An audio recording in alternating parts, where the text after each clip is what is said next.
everybody expects to do a little bit better, but somehow are not believing because of the results that they've shown, so I cannot blame the people.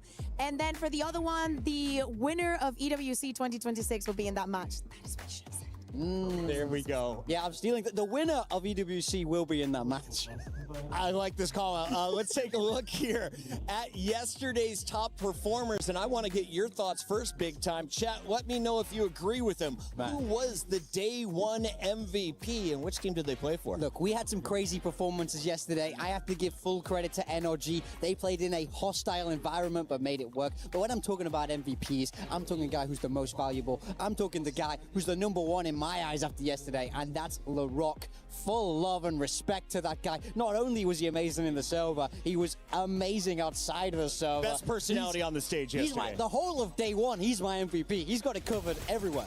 For those that missed LaRock's statement that he made out of game, what did he happen to do at the end of that match, Kakuka? Well, whilst he was crushing Team Heretic's ski, the title defenders here in Valorant for EWC, he told the Gentlemates fans, by the way, were thousands here at the arena, that they should enjoy the day because NRG was going to send them home, and this was going to be the last time that they saw them. And he was right. He was pretty right. Take a look at some of the other he wasn't, which was the funniest thing because mates were looking amazing and were making NRG look a little bit like fools. And then we had players like Kiko, players like Mata, even Ethan surprising in the duelist, just giving a different angle to that narrative.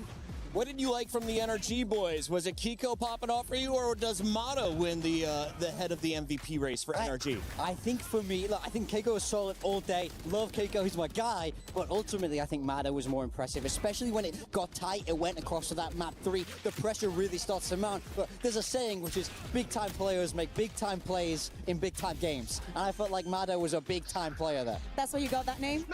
Just coincidence, pure coincidence. Pure coincidence. Big-time caster, big-time plays, big-time coaching, big-time paydays. We take a look here at the best plays from yesterday.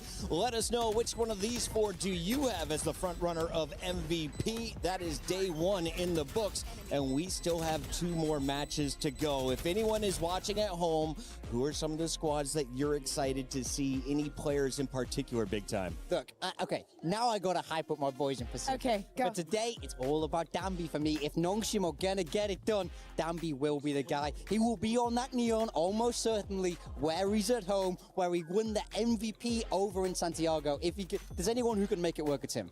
Yeah, I think it must be very difficult for you to look at your team and be like, well, we have one superstar. Wow. Because on the side of Vitality, you have Sayonara, who has been the least of the rotten apples, turning 18 and actually performing the way that he was expected to. You have Chronicle.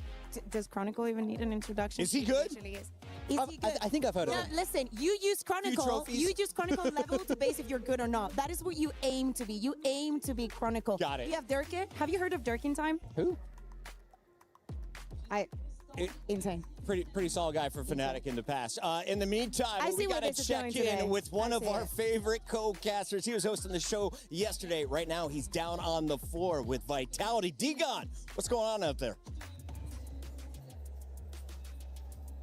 Hey everyone, I'm here with founder, heartbeat of Vitality. It is Neo at the Vitality booth here at EWC. Thanks for spending time with us.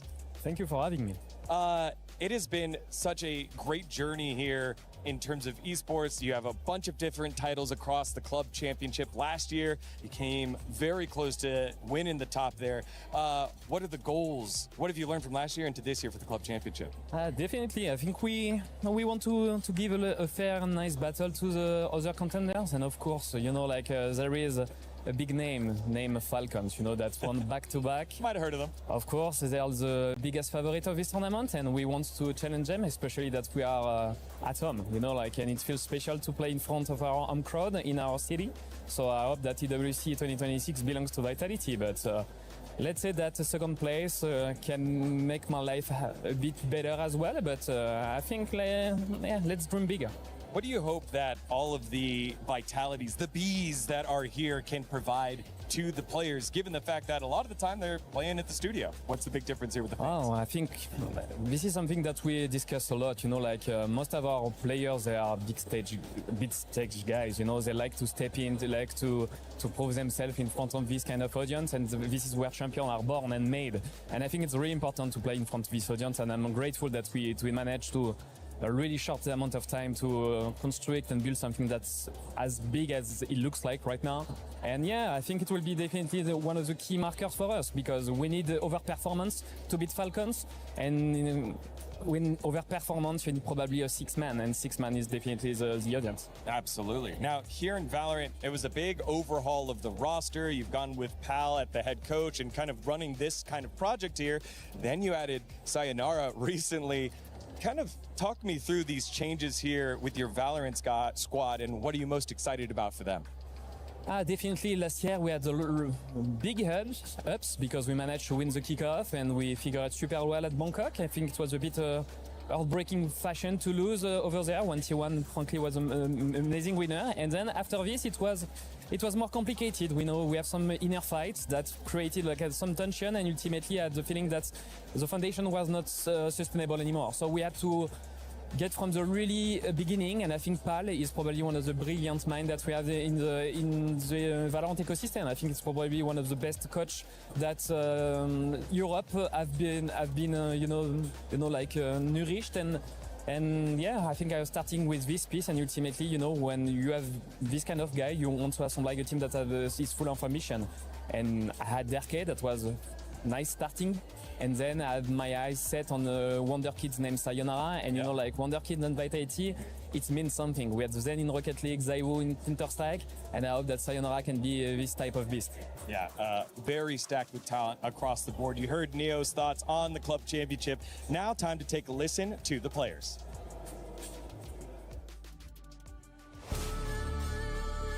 We did the same last year. I think that's something that we try and aim to do. It's really important for us to progress in the club championship. 서로 자랑스럽게 생각해도 된다고 생각을 하고요. 일단은 많은 팀들도 이제 저희랑 같이 It's as important as any team to place in the club championship.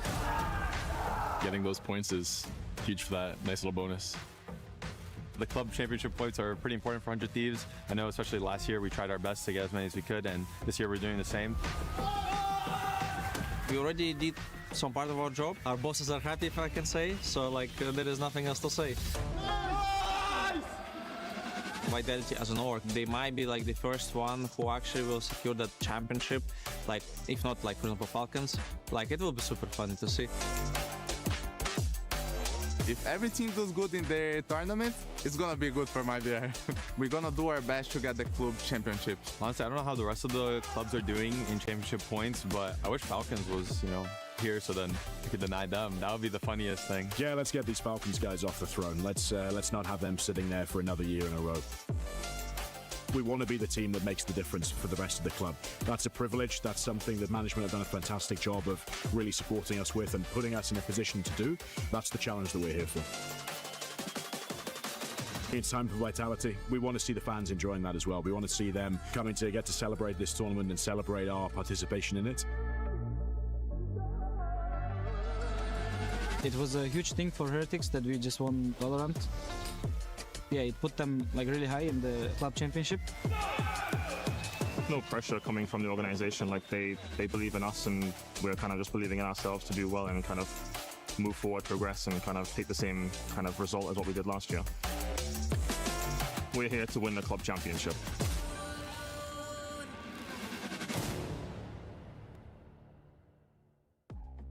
What's up, guys? We're here at the Vitality booth. Vitality is about to play in their quarterfinals matchup, so we're going to talk to some fans. Let's get in there. All right, joining us here is Tristan and Kashu, here, fans of Vitality. How do you feel about today's match against Nongshim RedForce? I think we're just gonna destroy them. Yeah, the same feeling. I think it will be a quick 2-0. What makes you so excited about Team Vitality? How'd you become a fan? So it's my brother, so he just introduced me to the esports on CSGO, and I just continue to follow them and just come to be a fan of Vitality. Kaucha, you introduced him. How did you find Vitality? I'm an esports fan, so I watch not only VALORANT but a lot of games, and mainly Counter-Strike. Then I see Vitality, I become a fan, and I just watch them on every game. So here I'm for VALORANT.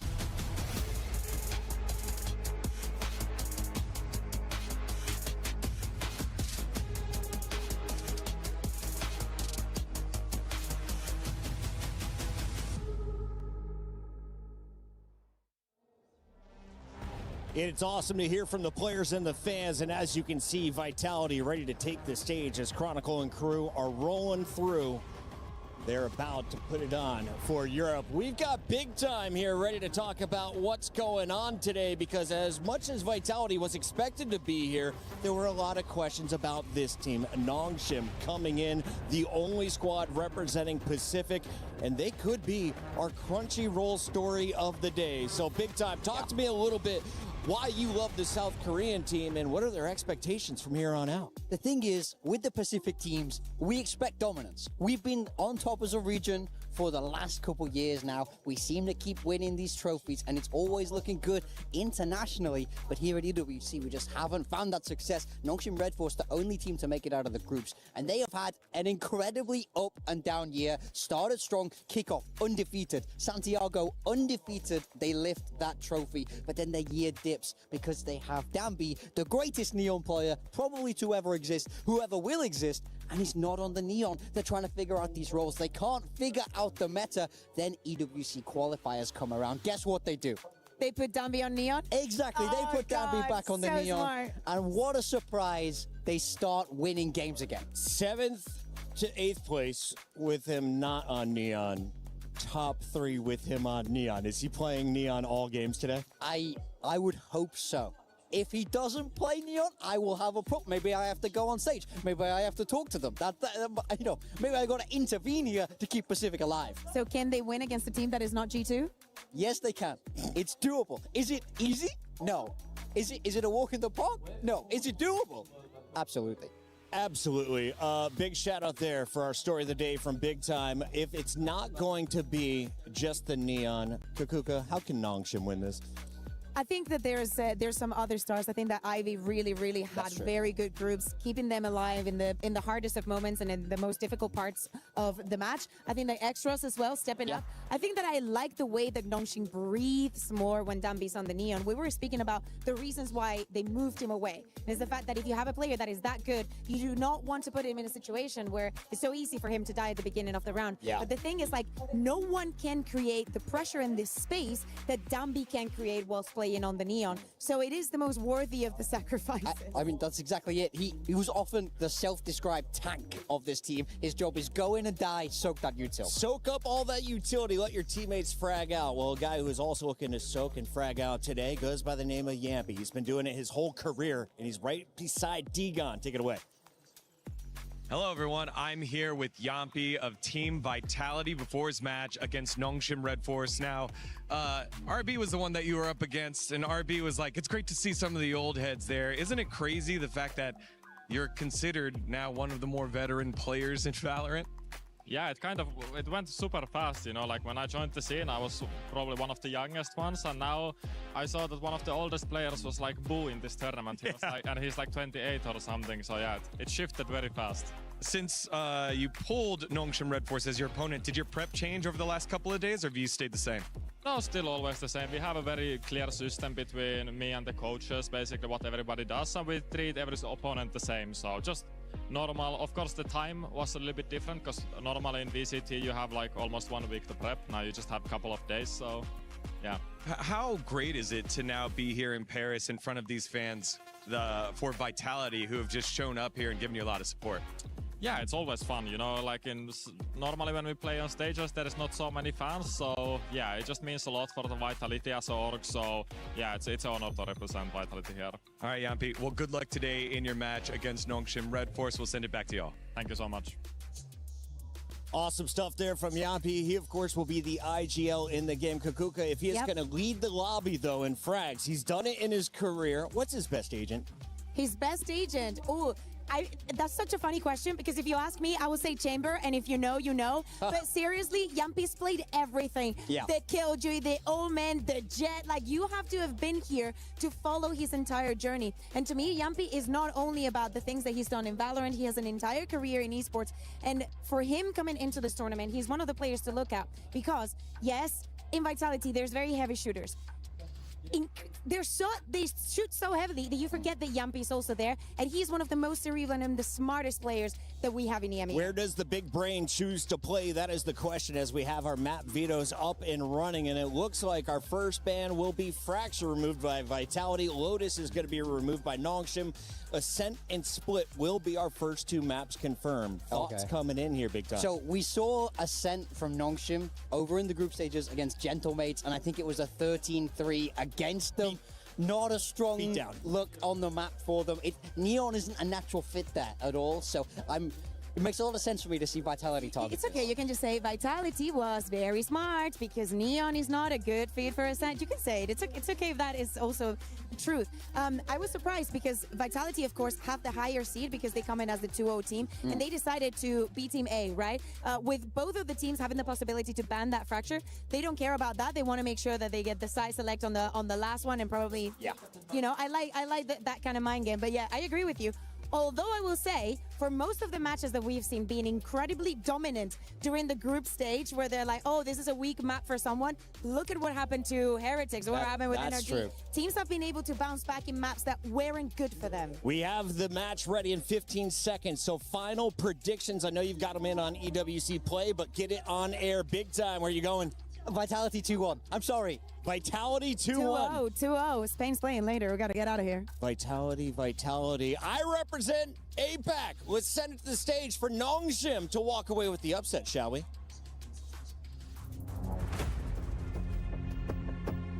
Super interesting to play in front of French fans, especially the ones that will be on our side 100%, and also specific to our club as well. Golden Hornets will be probably here, and it will be really funny to see. I think we are being very critical into the way how we play the game. We are always trying to seek improvement, and we are trying not to be stuck into, first of all, in the past. For us, it's always the efficiency mindset. That's something that helps us to play not only good on officials, but also on practices that like we are not setting too much expectations from ourselves. I mean, we are still confident. Without confidence, we will be never here. So for us, it's obviously very important to keep up the confidence and again, just pull through. 패자조 브라켓이 없는 상위조 브라켓밖에 없는 이제 대회이기도 한데 일단 부담스러운 거는 저는 당연하다고 생각을 하고 있고요. 그냥 앞에 있는 남은 3경기를 그냥 무조건 이겨야겠다는 생각밖에 안 할 것 같습니다. Against Nongshim, I think they might start running it down in some ways, like they will start using their set rounds that are always working in terms of punishing some specific playstyles or aggressive approaches from other teams, and that's where we should be just ready and be countering them in that regard. Nongshim, be ready, we'll really surprise you. 저희 입장에서는 바이탈리티가 유럽의 슈퍼팀이라고 그렇게 부르기도 하거든요. 워낙 멤버들이 다들 경치가 많은 선수들도 많고 그런 멤버들이 많다 보니까 일단은 그렇게 깊게 생각할 거 필요 없이 일단은 저희가 상대 스타일을 보면서 어떻게든 이겨보려고 계속 생각해내면서 그렇게 이길 것 같습니다.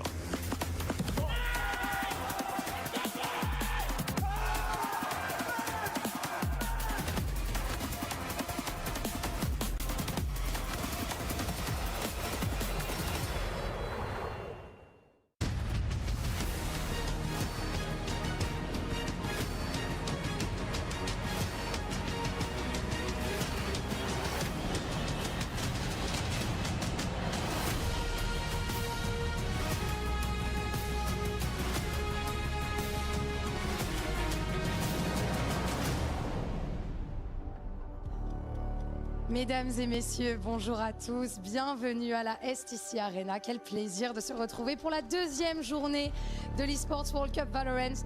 I am Lou, your host, and of course, with Ian Chambers. It's a pleasure to be here. Salut Paris! What a time it is to be alive in Paris. We've got the Esports World Cup going on, of course. This is day 2 of Valorant at the STC Arena. And I was out and about on the streets of Paris last night, and it was a good time to be here, that's for sure. I am very glad that you got a little taste of what it is to be in France, maybe to be French during the World Cup. Parce qu'effectivement, mesdames et messieurs, la France est en demi-finale de la Coupe du Monde. Allez les Bleus! Of course, there was lots of celebrations here in Paris last night when it came to the football, but here there was heartbreak, there was turmoil. We saw last year's reigning champions, Team Heretics, get crushed out of the tournament, and of course, the hometown favourites, Gentlemates, are out. I'm sorry. You don't need to make it worse like this, you know, but it is true that we only have one French representative left here in Paris, which is Vitality. Donc effectivement, on a perdu Team Heretics. Il y aura dans tous les cas un nouveau champion de l'EWC cette année et également les Gentlemates. Malgré une ambiance de dingue, ils nous ont quittés. So yeah, last hopes on Team Vitality, I guess. I mean, the cool and exciting thing about what we've got ahead of us here is that we are guaranteed to have a brand new winner here in Paris, and we are about to welcome our next contender onto the stage. Un club de FPS de légende, leur équipe Valorant ne fait pas exception, vous le savez, eux aussi sont là à la maison. C'est Team Vitality!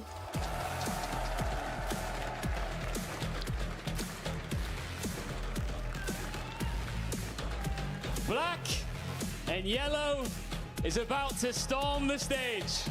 Here they are, a roster packed with winners, clutch players, and names that we know have what it takes to win. Top of their group, looking confident, looking crazy. Let's see what the Vitality boys can do today. And their opponents, Nongshim RedForce.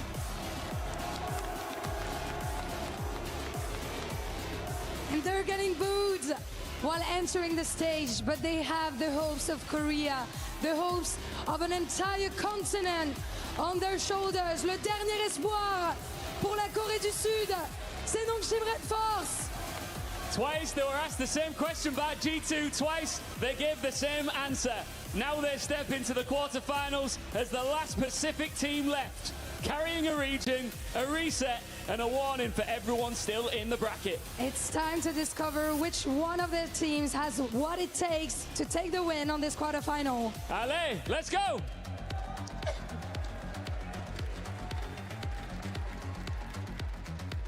I am loving what we are seeing here on this stage. Excellent camera work from our directors behind the scene, and we're about to see an Emmy nominee-worthy performance by these teams. Nongshim getting booed by the fans, and Kukuka, we were saying, it's so unfair. You boo America, we understand it, but you boo the nicest humans on the planet, the most kind, most well-behaved esports players. Listen, I think that what Lou was saying on the stage is very important. At the end of the day, Vitality is the only French org left here in Valorant, so of course the crowd needs to be by their side. I am sorry, Morgan, I understand.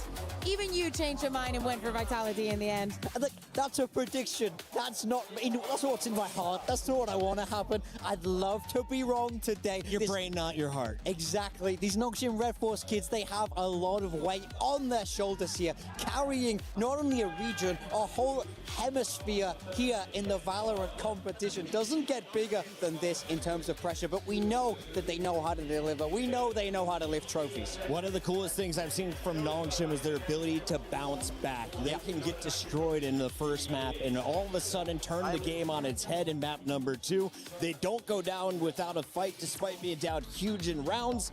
Let's take a look at what they decide to bring out as we get into our agent selection. Vitality about to make their way to their stations. All smiles on the stage for now, Kukuka. They're excited. Also, having the coach behind the players is such a cool setup that we do not have in EMEA. Between that and being able to bring papers onto the table, like, my heart is definitely here. But as you're saying, let's talk a little bit about Ascent, because we were speaking about the results for Nongshim. Let's talk a little bit about Vitality as well. We saw them play against NRG, but it was just a 16-14 overtime. Yeah. Testing the waters might have been enough for them, and probably thinking of what you're saying, and then just making Nongshim go to somewhere there where they will be uncomfortable. comfortable no matter what might be the key for today. Is that a normal thing in coaching in Valorant? Because in Call of Duty, you normally see people just try and play their best maps. Are you counter-picking more often in Valorant? Yeah, I mean, it definitely comes up. These coaches are smart. If you see a weakness from a team, it's very easy to go, okay, especially if you feel like you can play it to a decent degree. Right. You see weakness, you smell blood in the water, you go for it. Do you remember yesterday with NRG? I wouldn't blame Gentamates for wanting to go to the maps where Ethan is playing Neon. No shade, no shade to Ethan. Absolutely, we're not going there. We're not going there Small because amount of shade. I would no. If I actually wanted to shade him, I would. But that is not the case. But yeah, I can understand where it's like, oh, we see the weakness, something that we can exploit, and it happens quite often. I think that another one of the duels that we need to highlight when we talk about the history of this game is Derke and RB. Both of these players have been playing for the longest time, but they haven't been playing against each other since 2023 in champs. And you guys remember how 2023 was for EMEA and especially Fnatic. Yeah, look, we talk about the experience on the side of Vitality. RB is bringing experience in droves to Nongshim. Cast your mind back, he's there on the original Vision Strikers. He's been there since the very start. Playing Killjoy, playing Yoru. It really feels like RB has been everywhere. Here we go. We've got our agent selection in, and I was asking young Sayonara, the 18-year-old stud, what is his favorite? He can play 3 different roles. He said, I love to play the Sova, the Fade. He has more control over the games. Do you expect him to be showcasing that throughout this best of 3? Well, he's going to have to do it on a Phoenix here today. Much more aggressive from him. To be fair, I like him in this secondary duelist role. I think it lets him really get stuck in the mixer there on the side of Nongshim. This is what we expect from them. It's classic double duelist. Dambi on his signature Neon, but look out for Exros. He has to go toe-to-toe with Sayonara there. Seeing Derke on the jet, it just brings back memory. We were talking also about Ivy when you see him now playing on the Sentinel. A lot of duelism and a lot of brawling, but control is going to come down to him. Yeah, for me, I want to put a lot of weight on Chronicle's shoulders here. On the Vice, he has everything he needs to slow down that double duelist in the second half. No verticality there for the side of Nongshim, so he has to really lock down those sides. I hear you doubting RB on that verticality. I was going to say, on the other side, if you are looking at Nongshim, are we liking this composition? It seems pretty old school familiar with the Neon in the mix, though. Yeah, look, it's very them. They love to do this. For me, I would rather them embrace their own style, understand what works for them. This is not a team that I want to see get too countered, get too in the weeds about the anti-strats, run what won you a trophy.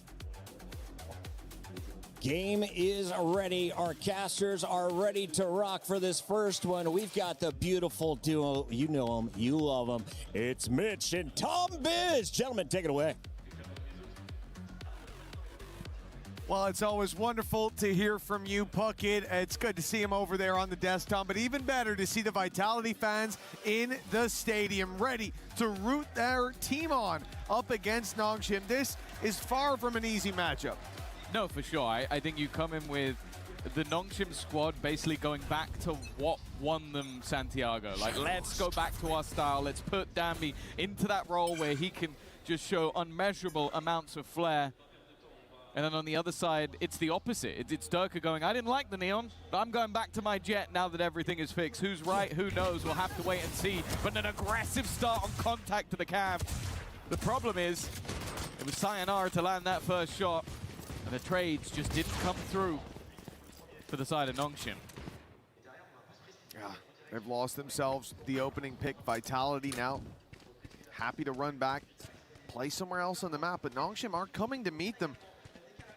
The defense exploring mid, finding a lot of bodies there and a lot of bullets flying back in the other direction.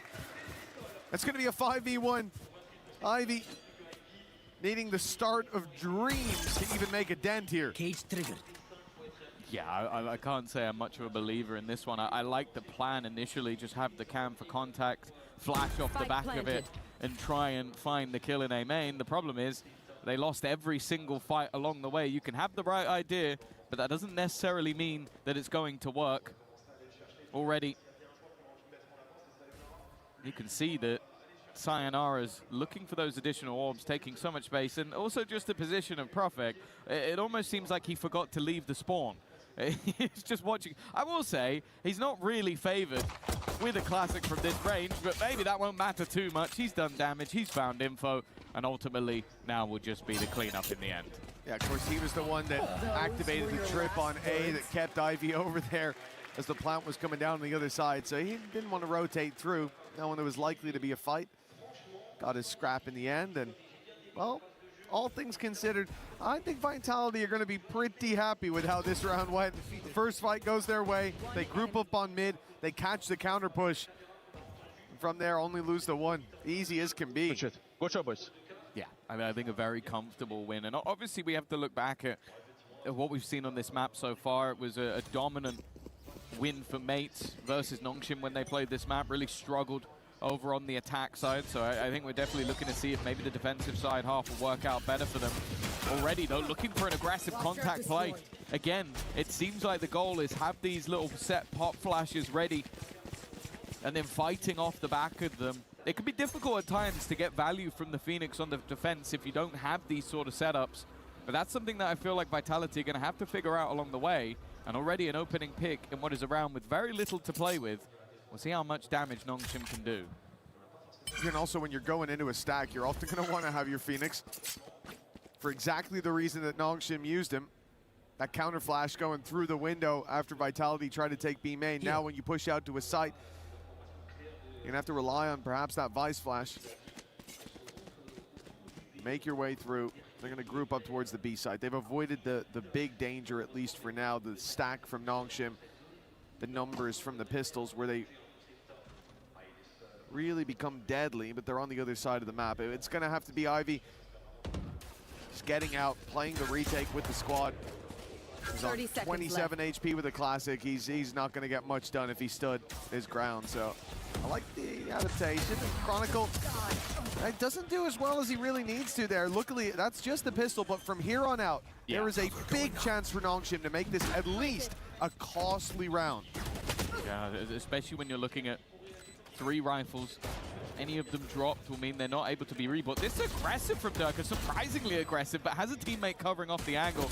Make sure he can get out scot-free. Of course, they also don't want to get locked in. That's the other thing that must be going through the Vitality players' minds. If we sit back, they're going to use the spike against us. So we need to get aggressive. We need to take this space back away. And they actually do an excellent job. That could have been very, very costly for them. Instead, they kill all 4 remaining players. They lose no more of their own. And all the rifles, as you said, they'll be kept through to the next round. Yeah, this is it. Like you said, it was an aggressive stance that they were going for, Tom, but it was necessary in that moment because, yeah, if you sit back in a 4v3, sure, they're probably not going to get to the site. They're probably not going to defuse the spike, but what they will do is sit outside and wait for you to come rushing out. And then you're either going down to the spike or you've got a pretty uncomfortable fight. Elias, please don't. We'll never know. Please don't what?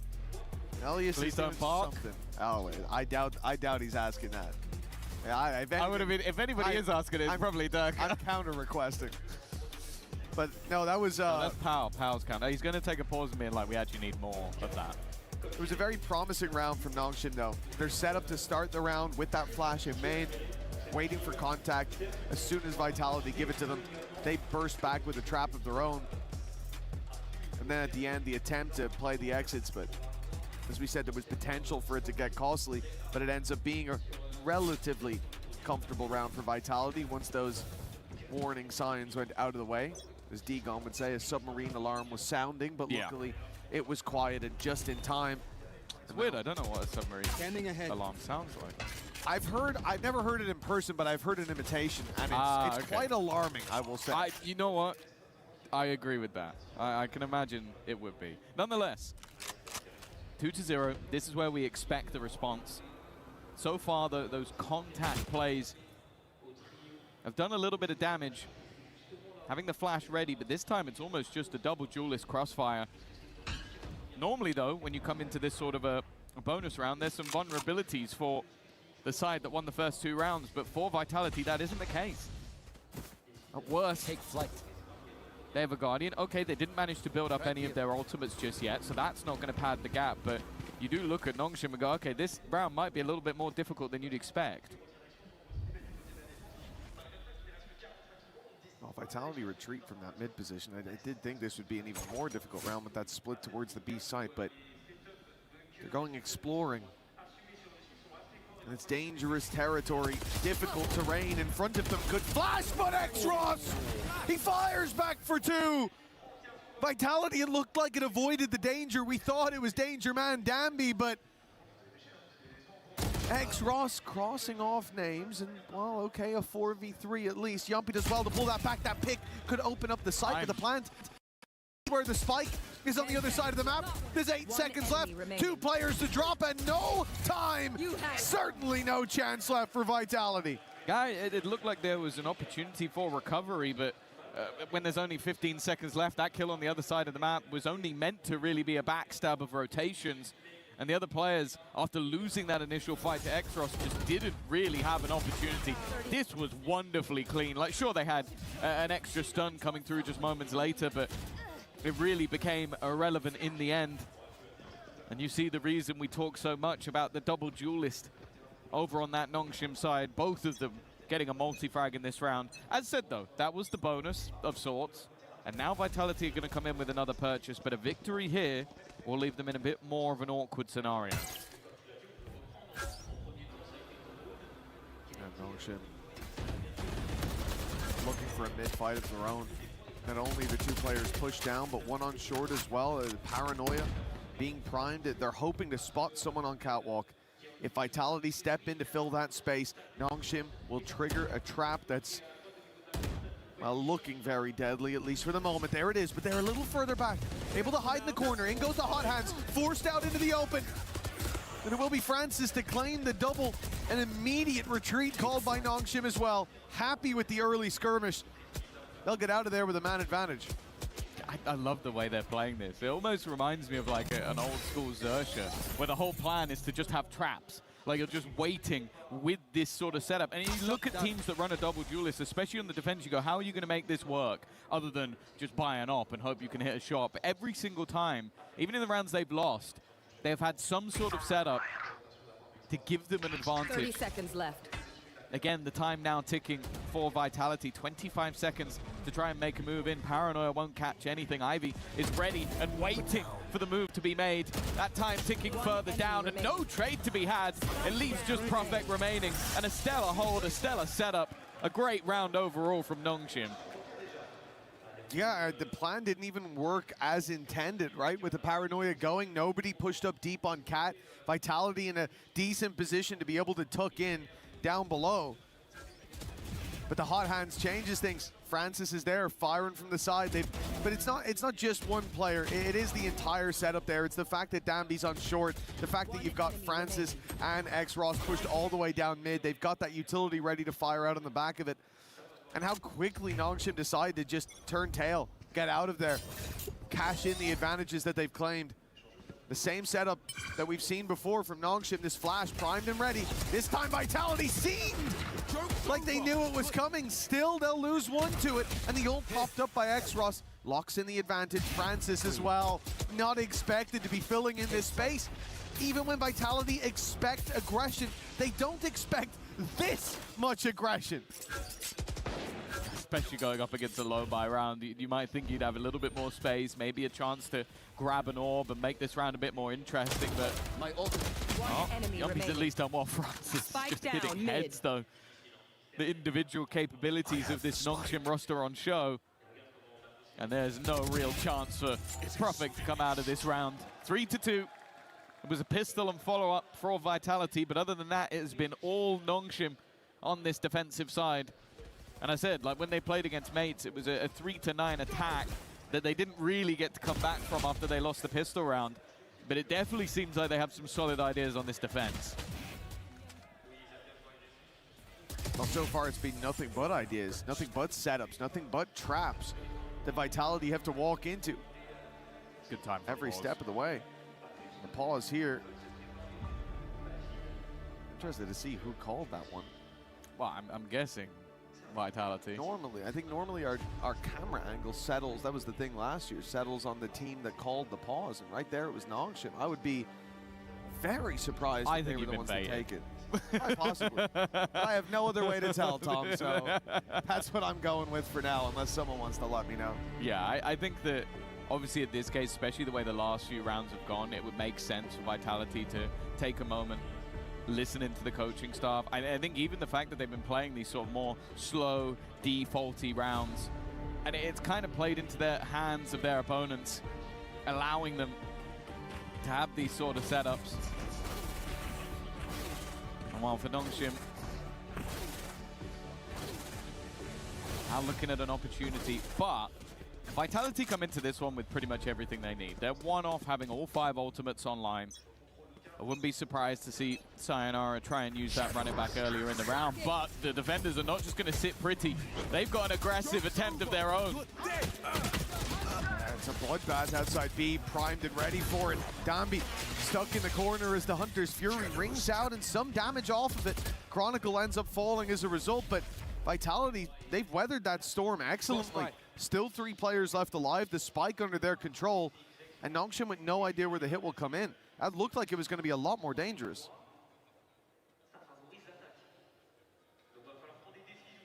In the end, it's set up for a slower round for this defense. They have no info to fill in, and they decided to just stand here in this high-low setup. It's beautiful work for Nongshim. Down mid.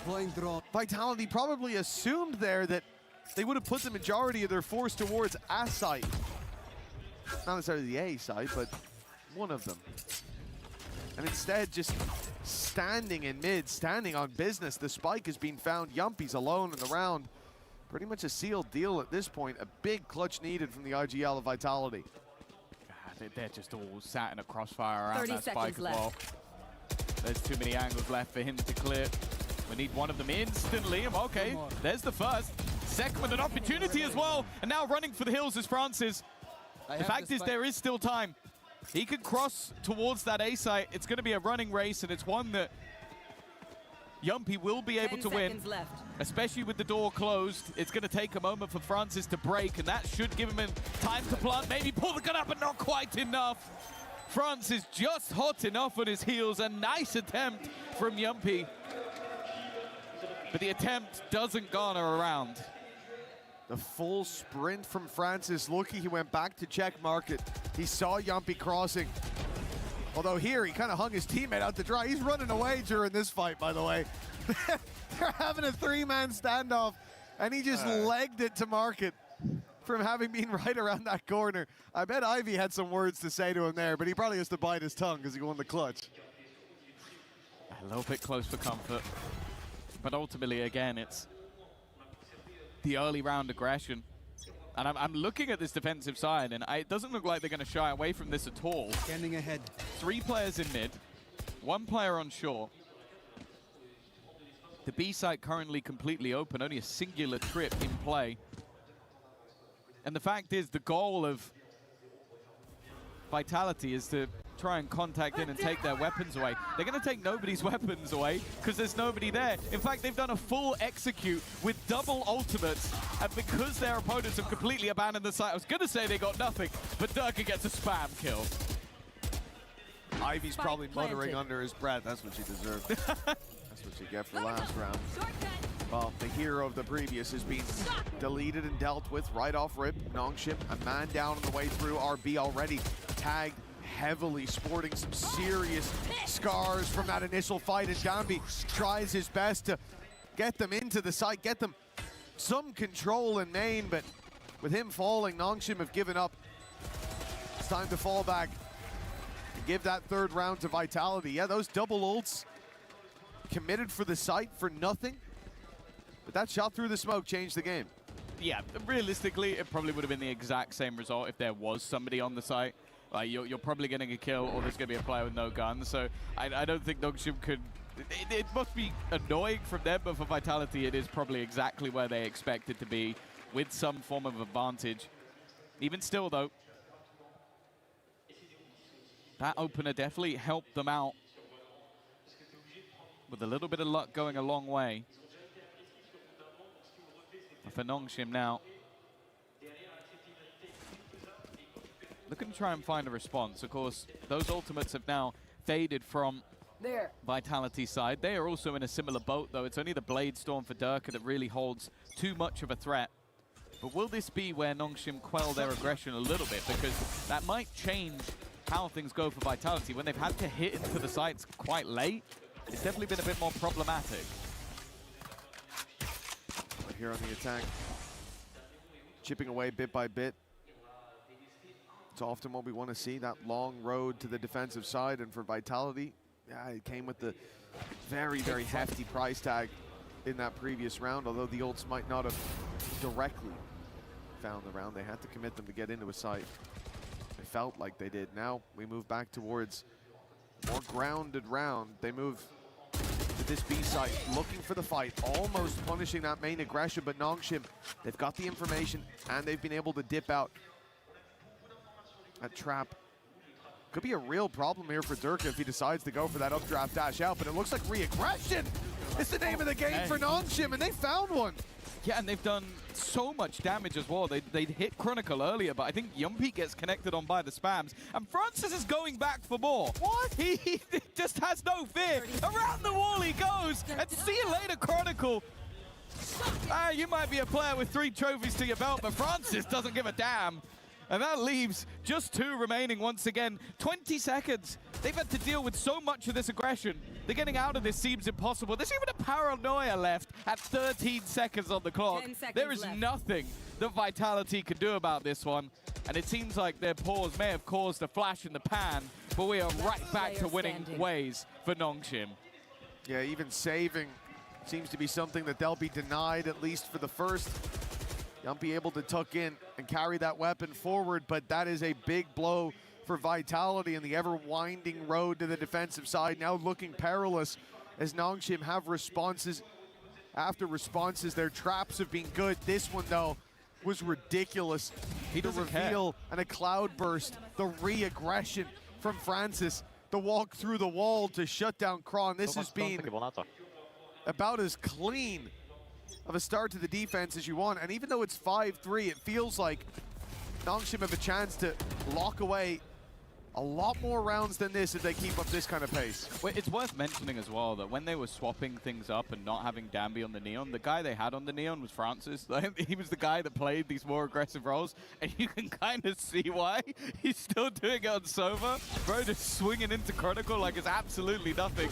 Well, now, right back into a more standard execute. Durka trying to lead the way, but it's an immediate shutdown. Good trade from Sayonara, but again, it seems like the defenders have come out on top. Danby even going back through the smoke alone. And he's wiped out too as he does it. It leaves Chronicle. He has a 1v1 on the site. The door has actually been closed behind Ivy, leaving him completely isolated, but now he's bought time for his teammates to rotate in. Nice shot from Chronicle on the first, but Francis not giving him anything.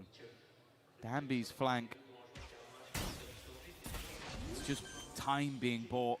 That's all Francis is doing. He's just baiting. He's just baiting for the freest kill of Danby's career, and eventually, even on 5 HP, he'll be there to close out the round. An absolute menace going back and forth through that smoke. Yeah, Danby started to feel it in the middle of that round. Yeah. You could see it. The fact that he hits the stun, and I think when he throws that stun, he knows that probably hasn't hit. He knows that player is probably more than capable of taking the fight. I just don't think he cares. And that's the scary thing for Nongshim. The traps have been working. They allowed Vitality 1 since that second round and immediately fought back into it. And that was a round that Vitality dumped all of their ultimates into. And other than that, Nongshim now hitting a point where Francis in the round before, that one there for Danby, it looks like they're having fun. Oh, they're disrespecting them completely. They're just like, okay, if we can get away with anything until you shut us down, we're just going to continue to do it.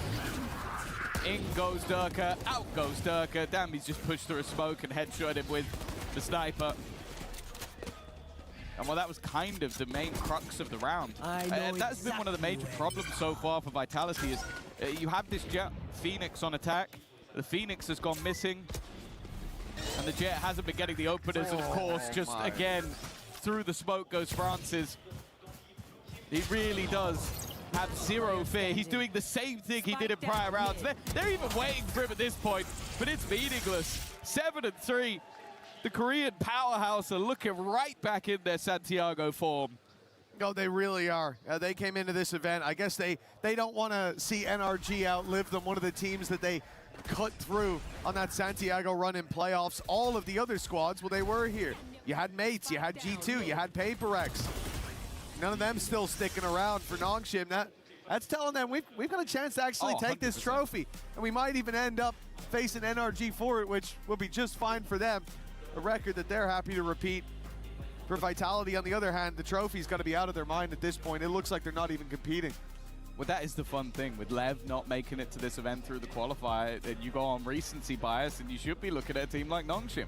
The fact is, they just had such a poor stage one regionally that you kind of count them out already. But it's almost like they were baiting us. They go, okay, we're going to swap back to, the stuff we were doing back when we won the tournament, and everything just clicks again. Everything starts to look much better. And well, this is already the second tactical pause taken by Vitality in a singular half. Now, don't get me wrong. We saw this when they played versus NRG. The defensive side was by far the better. They struggled to get those attack side rounds. But I do feel like an 8-4 and a 9-3 are fairly different scenarios. And with how things have been going so far, other than a round where they walk into a site that was empty, use 2 ults and headshot someone through a smoke, I don't think any of these rounds have been close. Yeah, it did start off clean for Vitality in those first 2, but the pistol and follow-up, that's not really the meat and potatoes of the game. For Nongshim, 7 rounds. A Hunter's Fury from Francis. He's found the tag to start with. The third pulse going through as Sayonara hunts them down, but the run it back finds nothing. A little bit of space, but a smoke pops up, and that space is all gone. In fact, Dambi is using it to walk through, and he'll get Yumpy. Dambi is playing one hell of a game. He stunned himself. He got out. And he still gets out, well, most of the way. Oh, well, he got out onto the site, but Durka was there to recover. It seems like Vitality are now just going to try and execute off of this. RB still here. Francis, of course. Where else would he be? Directly into the action. This is such an obscure angle. There's no way they're ready for this, but they are able to trade. Profek with an impactful double. Finally, some life being seen in Vitality, but they haven't won the round just yet. Ivy is hot on their heels. It took Dambi stunning himself to give them a chance. For Vitality, this can't be one that they let slip. And a double swing locks it in. 4 rounds guaranteed at the half at least. With a pistol round under their belt, you thought it would be a little earlier that we saw that on the board, but yeah, it comes in the nick of time again, though. Look at the HP at the end. A close round, narrowly surviving for these players, and like I said, this comes off the back of Dambi stunning himself. If he doesn't, I don't think they win this round. Well, that's the 4th round. As said, I think a 7-5 for Vitality, it's not too bad. I think they'll be quite happy going into the defensive half. It's the manner in which we've got here. Nongshim have been in the driver's seat all the way through their defense. And that little bit of additional confidence might completely turn how their attack side goes. Like, they've still got the pieces for a good attack side. It was just that in recent form, that's where they've struggled. But it seems like they're not struggling with a lot so far in this map. Dambi for the first time bringing out the operator, a completely different look to what we've seen through this game so far. And no doubt we're seeing the drone used in early positioning. It almost has to be with how aggressive their opponents have been. They will at least clear that position, but not for long. One smoke goes up, and all of a sudden you think Dambi's gone into wine. Instead, he is looking for a pick in mid, finding it as well. Out for more, and it's a bit too much. Ooh, that had been spotted, but RB won the fight. I'm not even sure from where he was. He could have seen Profek before that. Got the jump on him. Despite the info being known of Vitality, 1 man down and Chronicle less than half. It's looking like an 8-4 half. Well, and of course, the defensive side haven't stopped pushing. Naturally. At this point, that you have to know that they could be anywhere, everywhere, all at once. And there we go, easy kill for RB. And this is the thing, you don't know what ground you've gained, you don't know what you've lost, because they have no respect for the positioning that you could have taken. Sayonara at least will be able to get one, but immediately RB is on that flank. He thought about TPing into the site. That would have been manic. Instead, though, his teammates are cleaning up the mess, leaving Yumpy again alone in a clutch. He came close earlier in the game. This time, the spike is ticking in his favor, but he's being slowly surrounded, slowly crunched in on, and needs to find a pick quickly, and he will not be able to. It's RB, the old boy on the Nongshim Force, that have been able to take things home. 8-4, a very good defensive half. Well, considering they lost the pistol, yeah, this could easily be double digits on the board for Nongshim. And the way that the rifle rounds went, 12-0. Yeah, exactly. Like, it could be so much more.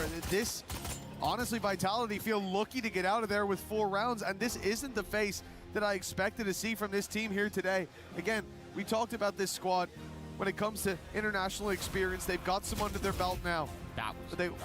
They won't have played in front of a crowd like this, a crowd that's rooting for them and them alone. They heard their opponents mount the stage earlier on to a sea of boos. I think their opponents, the decibel level was louder, but there wasn't nobody cheering for them. And yet now they find themselves trailing. That's where you got to dig deep. Perhaps that crowd energy can help out. Speaking of which, let's send this one over to a good friend of mine. That's right, it's Ian Chambers. Thanks, Mitch. That guy absolutely loves doing an impression of my accent, so thank you. Keep doing it, Mitch. I love it. I'm standing by with a Vitality fan here. What I love about the Esports World Cup, I talk about it all the time, fans travel from all over the world to witness a little piece of esports history. What's your name and where are you from? My name's Sam. I come from Hong Kong. Hong Kong. So you've come a long way to come and see this. How big of a fan of Valorant are you? I think here is a great place for esport, and it's great for Valorant. I think here is I can enjoy very enjoy it. Yeah. So you're wearing a Vitality shirt. That did not start too well. How are you feeling about your chances in this matchup? I trust Chronicle, and I trust Sayonara is the best of the player in the world, I think. So they can win this game. That's good to hear. I'm sure that they'll be loving to hear that support. When you arrived here, what was your impression? What did you think of the size of the Esports World Cup, the stage here? What do you make of it all? I think the stage is great, and we have a lot of players loving Valorant, so I like here very much. Were you here yesterday in the arena? No, I'm come from 6th of junior. Okay, amazing. You think your boys can bring it back? Yes. All right, Sam, take a seat. Lovely to meet you. Enjoy the Esports World Cup. Let's get back into the game.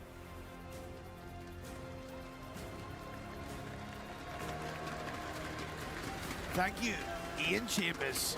Now, as we get back into the game, Tom, this is where things start to heat up. For Vitality, they've looked a little bit cold, but now this is their map pick. This is the defensive side that we have so much hope for. And if things don't get off to a good start, even a pistol, I'm going to get worried. Yeah, I think the fact that both Durka and Sayonara have been having a rough game, especially Sayonara in their last game, ended up with 30 kills for them to come back versus NRG. I think they might need that once again. Nonetheless, it's a good start. Chronicle with the opener. Durka definitely not shying. Well, actually, I was going to say Durka. Yeah, there's a few players not shying away from a fight. There's more defenders in middle than there are attackers. And that's something that gives an opportunity for a fight, but every fight is going just one direction. Maybe the game's not been going great for Vitality, but the Pistols certainly have. It's definitely where they're doing their best work so far. And it was the same starting out the last half. Don't forget, the pistol was dominant. It looked like Vitality came to play, and Nongshim were getting left behind. But things took a turn after round number 2. For Vitality, this represents the way back in. Spike down. The winding road grows a little less steep if they can connect this next one, especially. That's what I'm talking about!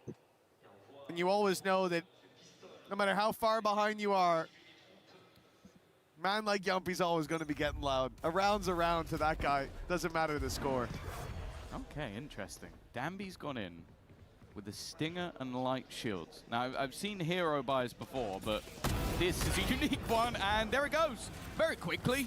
Turns out, Light Shields don't save you from an outlaw. So, unfortunately, that investment will go amiss, and I'm going to be intrigued to see what he now goes into the next round with, because he doesn't have the credits for it. Sayonara even managing to pick off another, and now for RB. Wow. If anything, he just wants to go the other way to make sure the orb he will give up doesn't go to that Phoenix. Well, an orb being claimed inside main. RB's got a target. And a close range fight as well. Not a bad pickup onto Chronicle. The plant can now be found. A little bit of extra credits, but more particularly, there is now a growing chance. RB's been good so far. I mean, he would have to exceed greatness to even come close, but... It's called Guardian. And that recovered weapon. Well, never mind. Maybe we should just stop talking about the guns that they have. It seems to be the second you mention a weapon, that's where Durka just immediately eliminates them, so... There you go. Could have been a lot worse. Maybe I'll keep going. Pal has my PayPal. Ah, okay. I've actually heard he owns that company. He does. You need to pay just PAL. a request, yeah. Pay PAL. Well, very important early rounds for Vitality. Connected. The job has been done, but now the difficult task remains. Nongshim come in with a full buy. And thinking about how aggressive Francis and Danby were in that first half, how successful they were with it. Now that they're on the attack, I'm even more scared of what they could put out. Vitality seem to want to scrap towards B main. It's just going to be utility off. No, yeah, Chronicle's thinking about it. They've seen presence now. They won't push in. He's only got a stinger. I feel like his utility holds a little bit more value than the gun he has, but it also does mean he needs to get aggressive. And you can see how fast they're expecting their opponents to be. Speaking of fast, one from below, one from above. Ivy's reactions are in another league to anyone else. Waits for the aggression, but this time he's punished by Prophet. Chronicle is going to hear the steps running through. Space taken by Danby, a good opportunity. Nice shot connected by Prophet, but he can't do too much more. He's left a couple very low, but even still, an inherent advantage now picked up by Nongshim. And yeah, it's safe to say they know exactly where their opponents are. You know, an attempt to spam back. I think that's about all we can amount it to. Oh, Yampi. Decent chance to pick off a couple of players here. One shot on any of three. Anyone but Francis. But no shots landing for Vitality. That is a big round for Nongshim. As, again, we talk about the pistol. It's a coin flip at best at times. If you lose the second round, we've got bigger problems, although we've seen that here, especially in the first couple of days. But this is Nongshim's chance to keep running away with it. They know that the momentum and the ball is still very much in their court. And the most concerning thing, as I said, is thinking about Danby, how confident he was towards the end, especially of that first half. Now on the attack, he's having a round like that. It's definitely alarm bells for Vitality, but this is a big buy for the defensive side. Operator in for Durka. Sayonara one away from having his ultimate, although saying that, Exos just got his online. Looks to set them up nicely. Now they need to clear Ivy, because although he didn't have the greatest of first halves, that last round was disgusting. Able to quell the aggression of Vitality. Spike drop. Completely solo. But for now at least, a little bit more tempered by Nongshim. It does really seem like they're building up into that Phoenix ult B-site press.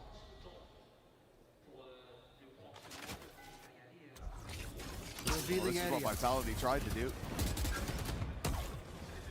Their big full buy rounds where they dumped their ults. There was no one home. This time it's a different story, but the Thorns waiting, the op firing. They slow the push. They pump the brakes. The spike still, it's in the hands of RB. They are going to the B site, but they're in danger. That spike's being dropped towards the stairs. A double invade from Vitality. Wasn't even needed as Chronicle picks up scalp after scalp. 30 seconds left. X-Ross and Francis, a lot of work to do, and it's left to just one. As good as he's been, there's no way back into this round. Really solid defensive hold from Chronicle there. That was one where as well, it seemed like not only did they get so tunnel visioned in on the Nongshim side, I think either 2 or 3 players got pinged twice by the reveal, which is madness that nobody shot that when it was fired over the top. So that gave all information over to the opponents, but also then when you send through the Phoenix ult, it just activate the wall. Nobody else was through on the other side, so they got staggered. Nice, it meant the rotation could come in. Became quite easy for Dirk to make sure that ult didn't go anywhere. Amal, with quite a lot thrown into this round, Vitality came out smelling of roses. Well, that's it. They were very much on standby for this exact play. They had 2 players in the spawn. One sat on site with turtled utility in the form of Chronicle. The second, the spike, makes it over to the stairs, and the rest of the squad is staggered behind because of the wall. Because I don't think it was just the Phoenix ult, right? RB went through as well with the spike. So I think maybe, yeah. It's like you're you're TP'd through. So now the ult fades. You've got one dude in the middle of the open with the spike on his own. And as soon as that falls on stairs, as soon as he walked towards stairs, it's like, this is over. Because Vitality had the rotates in time. They had boots on the ground, right position. And already, you can see the timeout was called immediately. The second that one slipped, because there were a lot of mistakes there. The initial execute, the reveal not being shot, the spike being deep on its own, isolated. That can't happen. I think it's also the context of the last 2 times they played this map. Because it feels like a bit of an early pause, but when you go 3-9, 3-9 on attack sides in back-to-back games, I think the coaching staff very quickly realized that if we're going to get ahead of this, we need to do it early. We don't want to allow this map to slip away after having such a solid half. Dear Lord. Wow, Exros has got a little bit unlucky with that one. A wallbang that has ripped his head off in the first seconds of the round. Well, losing your Phoenix like that, not going to help out the problems. No, I mean, that's not that bold of a statement, I think. Fantastic work by Vitality early. They found 2 spams, 1 for a kill, 1 for damage, but Dambi quick to try and recover. They're taking out the Vice utility, but still on site. Yumpy remains 53 HP, and they know that he's here, but not exactly where. The snake in the grass strikes for at least 1. Can he get another bite into a pound of flesh? He will! RB's caught on the retreat. Yumpy dancing with death, but every step is perfectly placed. Francis, the last man standing, 4 to take down. Yumpy's there from the beginning until the very end for Vitality. They are 1 behind. That was just good positioning from him throughout the round. Takes a lot of early spam damage, but then there's a lot of spam damage done back in response. The remaining 3 players end up low, but it's more so the molly utilized by Sayonara to give him the freebie. The second he clears RB, the other 2 players are back towards the site, and he's able to isolate some more favorable duels. At that point, if RB turns around, he's trapped on the stairs and there's nowhere to go. So that molly helps him out this one immeasurably, because it gives him a place to hold onto that ground. And then, hey, even cleaning things up towards the end. Yes, I saw. We spoke about how this defense from Vitality has been stellar, and the opposite for the opposing side in the attack. But after what we saw in the first half, I was sort of fully on the cards that, okay, this is going to be Nongshim almost running away with this game. But they've stumbled early in this one, and it seems like the momentum now is firmly with Vitality once again. I've heard this is now Nongshim with another timeout. That's concerning. That's surprising. That's back-to-back, no? Is there 2 rounds? That's back-to-back rounds. As a player, that's one of the worst things that you can hear. You know that there's mistakes being made. You see it. You just lost 2 rounds, and the first one started with a revealed double ping in 3 players. This one, it really feels like the teacher's taking you down to the principal's office at this point. Like, it's time to behave. But for Nongshim, well, they're still in the lead. A lead that was, yeah, but that's the thing. Even though you've got that lead, with the context of their previous attack sides and double pauses like that, I think the morale is going to need picking up now. Like, that is going to do a number on your mental. I guess. But it also then, I don't know, maybe I would have waited another one to see how the eco goes, but I guess it must have been a scenario that was worrying enough.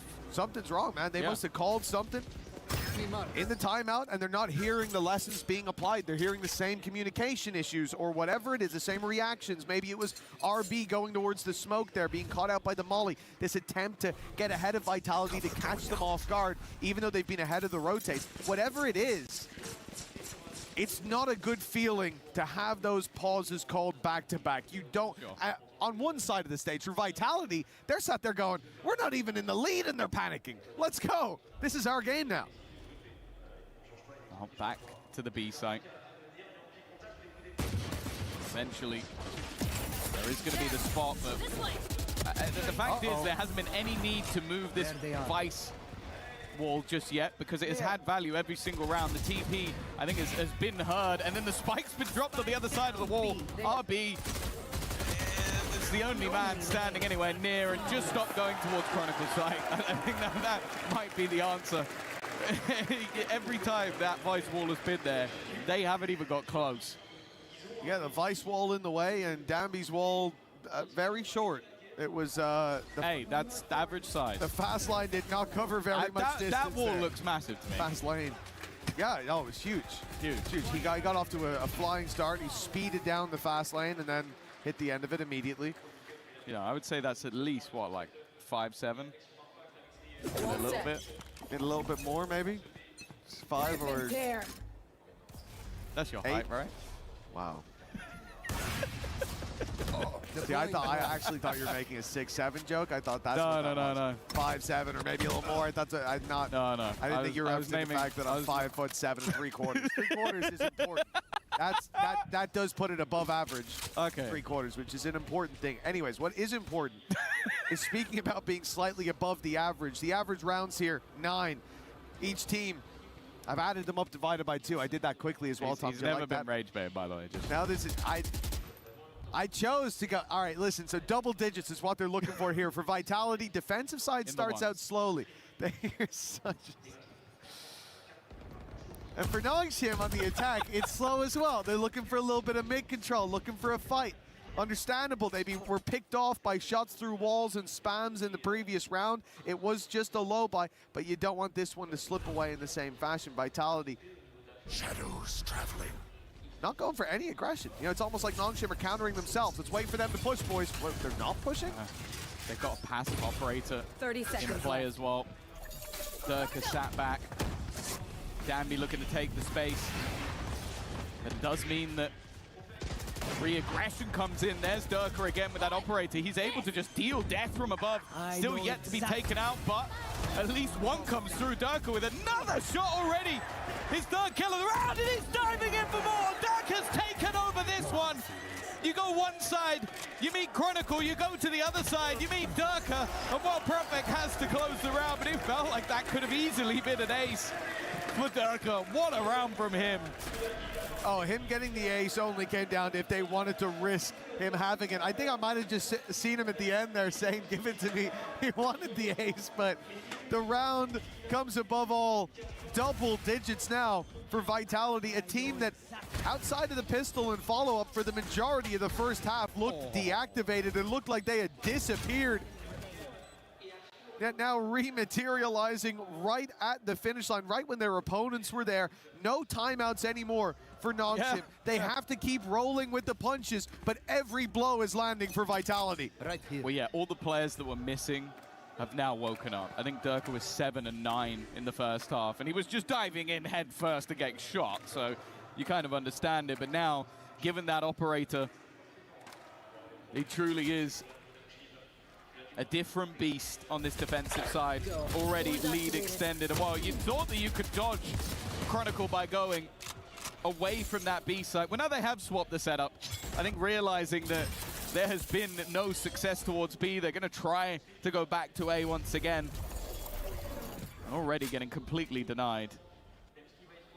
Even as the comeback was underway, the crowd was quiet, but I've heard the chants begin. They're starting to believe. They waited for the lead to be taken. It's an opportunity. Nongshim losing Francis, losing Ivy. This was the thing. Vitality knew where these players were. You can see it from the get-go.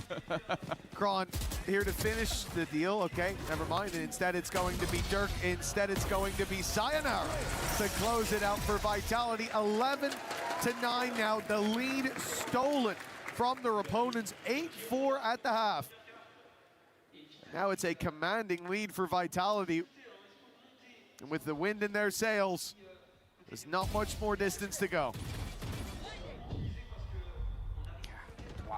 completely blinded. He still manages to get the kill, and I think then even not knowing that Durka was in that, couple of consolation frags for RB, but this has been a game of two halves, and somehow Vitality are looking like they might be even more dominant than their opponents were.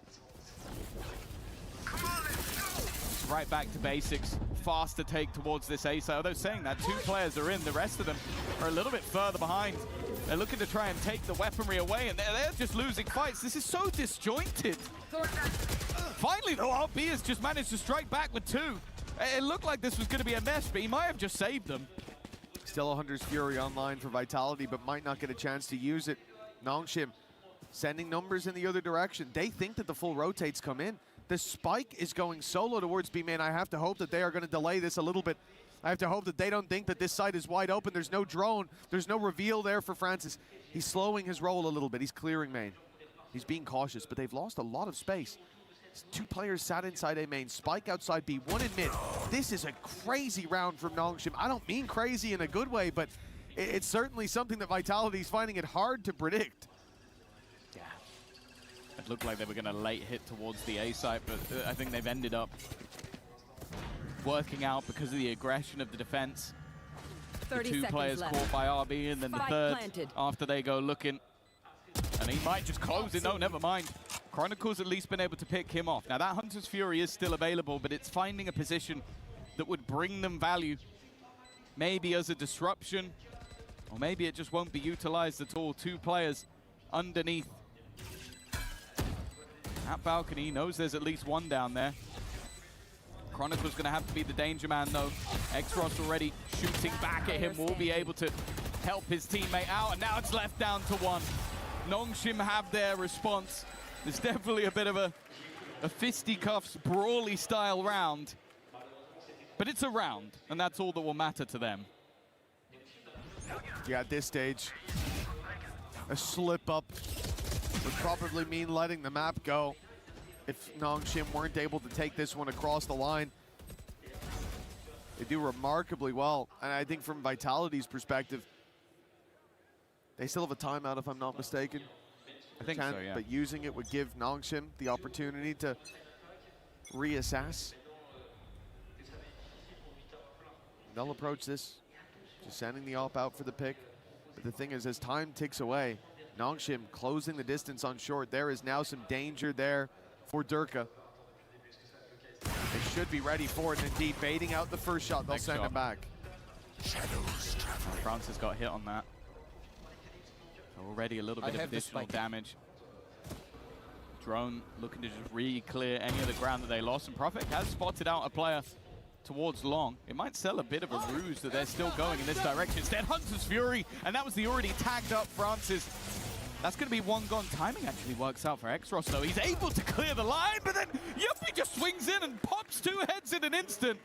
I don't even think he should have expected anyone to be there. Okay. A little bit thicker than expected, maybe, for Chronicle. No, that was all part of the plan. He's rubbing show it the junk in the trunk. Exactly. To bait the opponents. Blind them with the full moon. It's a brave strategy. New ability? 30 seconds left. Radianite malfunction. Well, it looks like 12 on the board for Vitality. 20 seconds, Spike miles away. An ult for RB, and he's moving towards the site. I mean, I think they might get a plan out of this. I don't even... Clearing it, he might try it. 10 seconds, he'd have to go now. Left. Okay, that's 1 at least. That's the thing, the rest of the players look like they were just going to be holding for the retake. Because that spike was dropped by the Hunter's Fury. I don't even think that they know that they don't have it at this point. He's so probably kicking himself now, clearing that back boathouse with 5 seconds going, I could have just planted, what are they doing? Yeah, but I like it from the Vitality side, because they just went, they probably assumed they did have the spike. Yeah.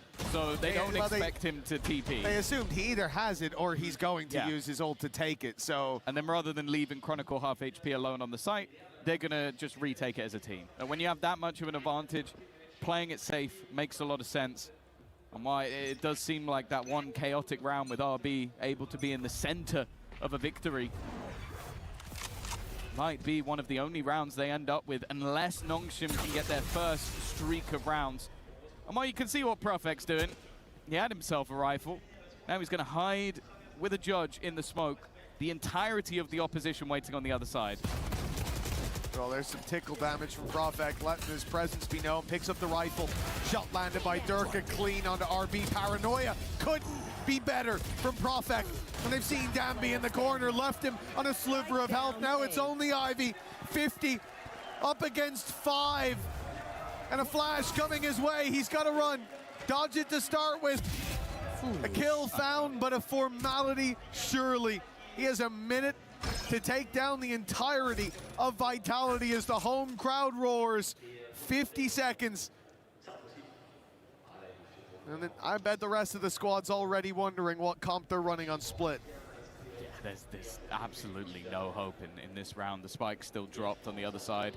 It would have to be an error of cataclysmic 30 seconds left.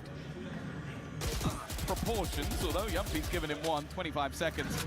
They all know exactly where he is. He now knows exactly where they are, but I think he could have had an educated guess of that anyway, and Durka homed in on the angle. Okay, got a little bit spicy for a second, but in the end, Vitality will get the job done. From a first half that looked like a pretty worrying deficit, their defense was almost flawless. But for a round for RB, of course it is the map choice of Vitality, but now they'll look to head in towards Split and see if they can take this in a 2-0 fashion. It is a map that Vitality chose, but for Nongshim, it's gotta hurt. Feeling like they had it within their grasp, and yet a magic trick pulled. They opened their palm to find it bare, stepping in to the rest of this series without a map. A reverse sweep needed for Nongshim. Vitality have stepped up in a big way, feeding off that energy from the crowd.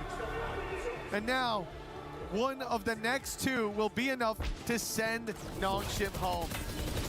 With how this started, that's a damn sight better than what it looked like this day would end as. For now though, folks, that is all the time we've got on the caster desk. Let's send this over to my pal, Puckett.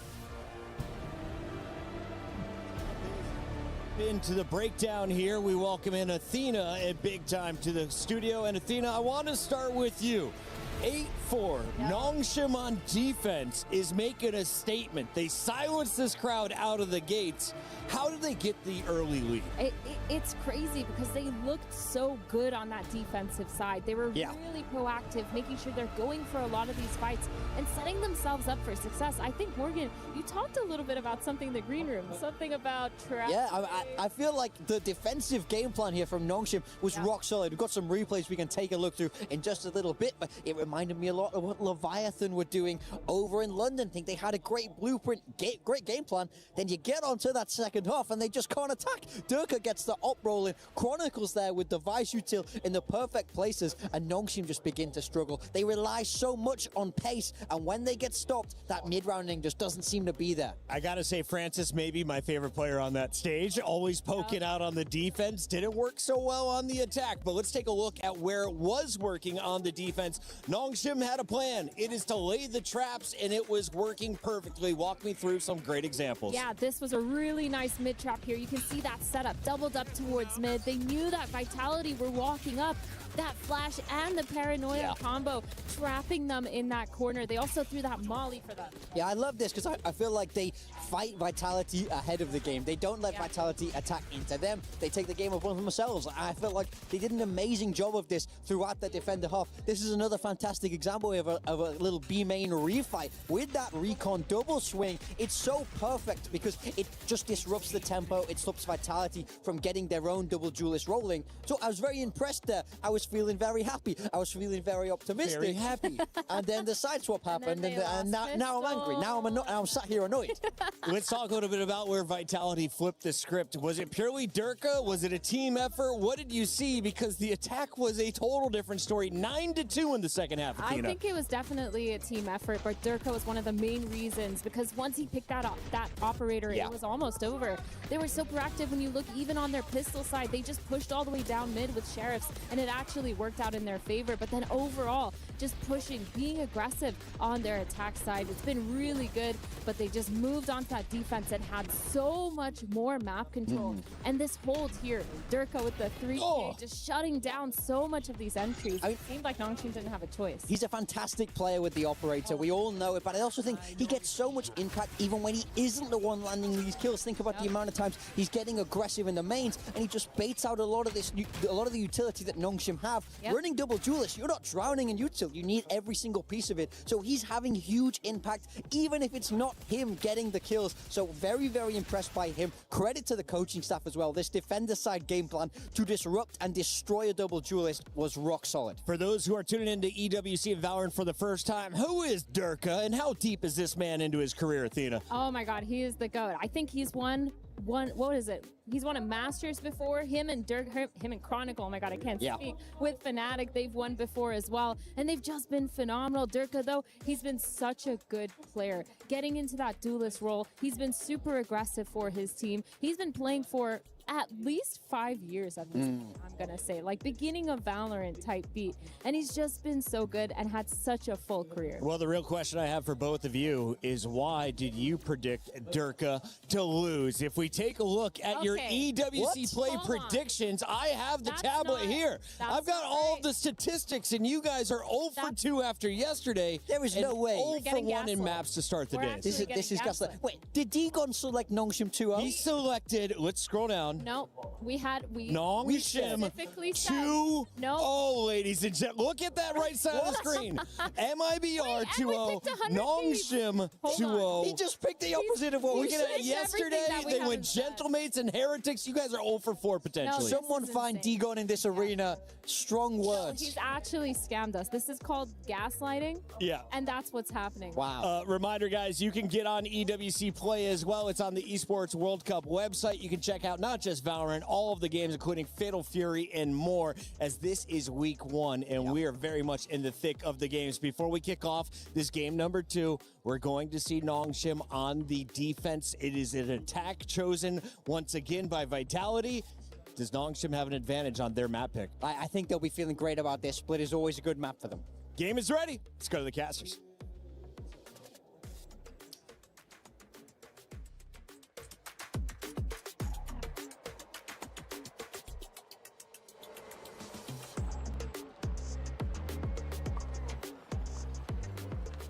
Valorant has exploded into a global phenomenon.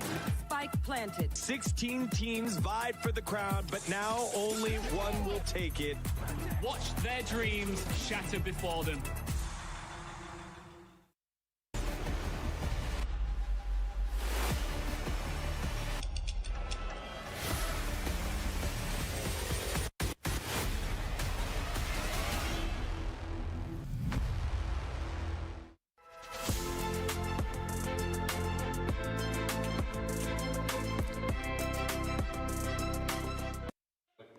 Welcome to the Lenovo Legion stage. I'm joined with SVG to give us a bit of an update on what's going on over here at Dota 2.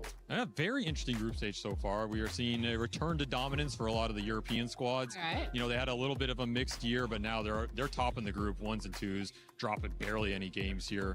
We have Falcons dominant as ever. Classic. They really want the win in Dota, because if they get the win in Dota, then it's like smooth sailing for that club championship. But I think they're gonna have some tough competition. Aurora look really good. Spirit looked pretty good, and a fan favorite, Enigma Galaxy, back this year. They are back. That's good to hear, but do you have your own favorite in terms of a Dota 2 champion that we're going to be crowning here? Well, the comms in the backstage are that Yandex are our favorite right now, and I think they do look really solid. They have very smart players. I think that tends to like give you the edge in Dota. You know? Yeah, sometimes, you know, if you're smart. Like, exactly. Yeah. It's a smart person game. You got to get those brains working. So I'm big on Yandex, but I do like Enigma Galaxy. And one of my old boys, Sumail, on it. They're cooking. They're in form. Good vibes. I'm rooting for them. All right, I'm looking forward to that. Thank you so much for the check-in. Yeah, That's it from us. Back to you guys.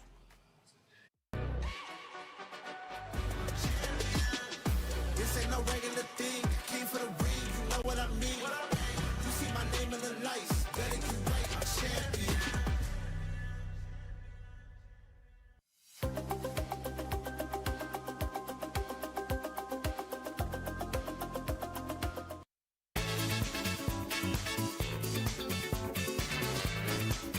welcome to the Spike site. We've got 45 seconds on the clock and a lot of tasks to do. Yumpy and Profek are going to be taking turns, and whoever's still doing a task, when the timer hits 0, loses. It's best of 3. Are you ready? No. Yes. I'll take your answer. Okay. I'm going to ask you a question to decide who goes first. Okay. Gentlemen, how tall is the Eiffel Tower in EWC Club Championship trophies? I would say like 450. 1,500. Yumpy is still closer. The answer is 550. Stack 10 coins into single pile. Where are the coins? Okay, hold on. 1, 2, 3, 4, 5, 6, 7. Is that 11? 1-0. I mean, again. Okay. Continue. Draw. 6, 7. Put your timer. Okay. The adjudicator's coming in. Please. 10. Nice. Your next card, your next task. You want to get this to 2 meters. You're not allowed to attach it to anything. It has to be just like this. In the like straight line, yeah? But without breaking. Go. Oh, he's not using me. Oh. 4, 3, 2, 1. I lost. Yes. No. That's that one out of the way. 1-0 to Yumpy. Oh yeah, it's best of 3. Till a banana. What the hell? Let's move on to the next one. Perfect. Right, Valorant, mirror it on whiteboard. Nice, David. Good job. I think we have to give it to him. Yeah, I give it that. That's a good job. I thought... Yeah. Thinking outside the box, bro. I love it. Okay. I did Insta, so if you're gonna waste time, I'm gonna leave the room. Of course I did Insta. Yeah, but like I'm saying distance, right? Of course I did Insta. There is okay, let's go. Next. Fold a piece of paper into paper and send it across the room. 3, 2, 1, go. This is a good technique. This is not bad. I mean, it is bad, but it's not... Is that across the room? No chance. I mean... There could have been a gust of wind. So, exactly. For safety, one more throw. If you make it off the white, then it counts. Come on. No. Hey! Yes, I didn't make it still. I think you're going to have to fold another one, my friend. Yeah. 7, 6, 5. Yes, there is no, I got point. There is yes, no chance. Yes. Bro, 1-1. We just make the game exciting. Are you ready for your next question? How tall is the Eiffel Tower if measured in marshals? Yeah. 250 is good, yes. I would say 190. The answer is 214.21. 190 takes the cake. Okay, Yumpy, you're going first. Please draw your card. Win a tumbler against the opponent. This is good. Okay, I'll press the button here, gentlemen. I'll be the adjudicator. Please prepare for the thumb war. Are you ready? Yeah. Yes. Go. Yeah, win it 10. 10. Nice, he won. You gotta keep going till he wins. 22 seconds. Now I won. Okay, I'll give it to you. It's close enough. Do 10 laps around your opponent. You gotta run. Yumpy, could you stand here for me? Are you ready? Yeah. Go. 1, 2. No, 1, 2. No, that's 3. 4. Okay. 5, 6. 7 seconds. 6, 5, 4, 3. I did 10. 1. 2 seconds left on the clock. What, you on? I was in the bar, like the Irish bar. Flip a bottle. Hey. Yumpy, you have a chance here. You have it. You could have got searched for something. Yes. Peel the garlic, but you got flip a bottle. 2 seconds. 1 chance, maybe 2. Are you ready? I'll hit the button for you. Okay. Are you ready? 3, 2, 1. Yes! Gentlemen, it was a good game. Oh, it was a fair game. But it wasn't a friendly game. Gentlemen, thank you so much for joining me here today. It has been a lot of fun. I hope for me. I hope we haven't caused too much strife Wasn't in your for me. team. I'm guys very happy to be our victor. Thanks very much for watching, folks. I'll let you guys go. The body was built to move, not trapped at a desk in one singular posture for 12 hours a day. It's time your chair evolved. This is Secret Lab Titan Evo. Ergonomically engineered for you, gamers, hybrid workers, artists, backing your every move.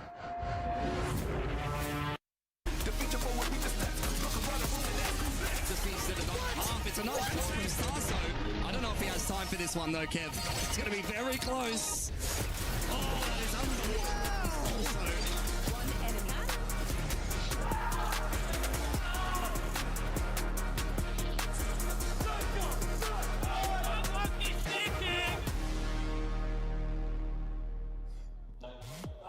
Welcome back. We are live from Paris, and we are in your quarterfinals of Valorant here at EWC 2026. You can see our players getting ready to rock as Vitality was able to steal our first map. It is now Nongshim's map choice. Athena, as we get into the agent selection, where are we playing, and what kind of agents are good on this map? We're going to be playing into Split, and both these teams have had a history of playing that double duelist meta. It's worked well for both these teams. I'm really interested to see this map. If Nongshim, they've prepared a little bit more on those trap plays because it was working really well for them on Ascent. And I'm just interested to see if they're just going to keep those same comps, because honestly, both these teams are pretty consistently doing well on a map like Split, both above that 50% win rate. So it feels pretty good going into it. Just interested to see what they're going to cook up. Top 8 teams on the planet right now. They're proving it in front of this live audience big time, though. Is there a regional difference in play styles? Look, Pacific has always been known as the aggressive region. They were playing double duelist before it was cool, before the rest of the world got on the train. Same with these Nongshim guys. They love it. They love to be fast. They love to be aggressive. That's how we coin it over here in Pacific. And when we take a look at the agent select, nothing different on the side of Nongshim here. It's that pattern, the double duelist. Neon with the Phoenix running in behind it. This is what they do best. Yeah, what do you think of the Sky? I'm curious because I have my own personal thoughts, but I want to hear yours first. I like the Sky if you're a very strong, capable mid-rounder. It gives you a lot of information. You also have that drone to work with in the dog. So I think if you can understand how to use that information correctly, you want to play with pace, you can support your duelist quite well. I don't hate it. You ready for a bold prediction? Sayonara flexing to Raze is going to lead the lobby. I respect. That's very valid. His raise is good. That's a very valid. His raise is good. I see an argument, but let me one up you. He's not going to lead the lobby because X-Ross is going to lead the lobby. X-Ross! We're going to a game 3? Oh, we're going to you think we're not going to a game 3 here in Paris? Agents are locked in, as are our casters. Let's get into game number 2. I'm getting real sick of hearing this big-time guy talk a lot of smack every time there's an EMEA team up for discussion. I'm keeping tabs on you, Morgan. It's time to get into the game, baby. Nongshim versus Vitality. It was certainly a sad first map for big time, watching that from the sidelines. It looked like Nongshim had the read on Vitality, but the second half was a completely different game. Now 1-0. Does Vitality step in to Nongshim's pick? Yeah, as we all know, Tyler is better. Definitely when it comes at almost to everything. But nonetheless, into the pistol we go. 4 players ready and waiting from the defensive side. Right place, right time. Maybe that's been noted by the opposing side. Sayonara getting the bucket seal of approval, which obviously means a lot. And the defense already on a mass rotation back to the other side of the map. But you can see the attack have left themselves an implant. They have put Chronicle in place, but he doesn't manage to catch the rotator. Makes sense that he'd like Raze. Reminds him of the Call of Duty days, but this is where X-Ross's duty calls to him, delivering in a big way, a double under his belt already. Sayonara and Profek left very low indeed. And a spam from RB is enough to take the ladder. Now, 30 seconds left. Big task for Chronicle and Sio, one of which holding on for dear life, and the other's just being delivered to the afterlife. It's 1-0. Nongshim in with a convincing pistol. Yeah, unfortunately, it seems like Morgan might have got something right. X-Ross off to a flyer. I wouldn't get ahead of yourself just yet. One 3 lucky kills round already for the Phoenix. And that's the thing. That is the difference between these two. Like, having that additional option for flashes. Doesn't need it on the initiator quite as much. But also, if he can keep farming up that Phoenix ultimate, definitely make things that little bit more awkward for the attack side. Of course, we've seen this already in the previous map from Vitality. The struggles that they can have on the attack side. This map's normally a little better. That double dive can cause problems. And actually, well, it looked like Durka for a second was going to dive in alone. The tap of the orb almost loses him his life. He's managed to get quite far. Now I'm getting a little bit nervous. RB is going to be nearsighted as well, trading out the paranoias, but the swing onto the back, not as clean as it could be, yet still, it's even trades for the side of Vitality. About as good a start as they could hope for. That was the pick they needed, though. That was the pick that would have gotten the spike to a site. Now instead, they're trailing behind. Dambi's filled in the space, he's caught the spike, and it looks like Nongshim have stabilized It wasn't even the fear of losing the round. It was the fear of this becoming more and more costly. But Danby has put that fear to rest. Yeah, I think that's a singular weapon dropped, which still maybe a little bit more cost than they'd like, but definitely not the end of the world. And especially with Durka able to walk in and get 2 kills. I'm starting to get a little bit nervous for them, but in the end, it comes out quite comfortable. And while looking back to the last couple of games versus G2 and GE, it was 8-4 defensive sides for Nongshim that set them up for success. On the other side of things, the last time that we saw Vitality play this map was versus Leviathan, where they got blasted 13-4. So maybe a few learnings to take away from that matchup. But the time before that, it was a strong attack side half. So arguably both teams starting on their favored side to this map. So this round may end up being quite important for Vitality. Well, it should do. The early starts what kept that first map alive. Nongshim. The weaknesses aren't really that present. Like you said, the Bandit for RB, one of the weaker fronts.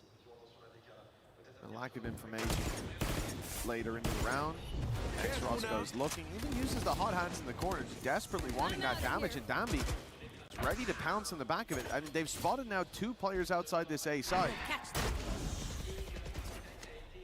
For a moment, I thought Nongshim were rotating. I saw X-Ross leave Heaven, move towards the spawn. 30 seconds I thought, left. oh, it looks like they've made the wrong read. They think that it's going back in the other direction, but no, they were just taking more passive positions so these rifles can catch them on the way through the choke point with 20 seconds left. All they have to do is be an annoyance and run this clock down. They have the right players in the right spots, but that pick onto Danby might just have reset it. X-Ross only good for the 1, but 8 seconds and a plant needing to be found. RB desperately trying to deny it, but they've kept it into a 3v2 at the very least. Until that pick. Makes it interesting, but still, Ivy already has retrieved a rifle. And again, he's going to find one off the back of it. Leaves it down to Yumpy. This has been far more than a bonus round.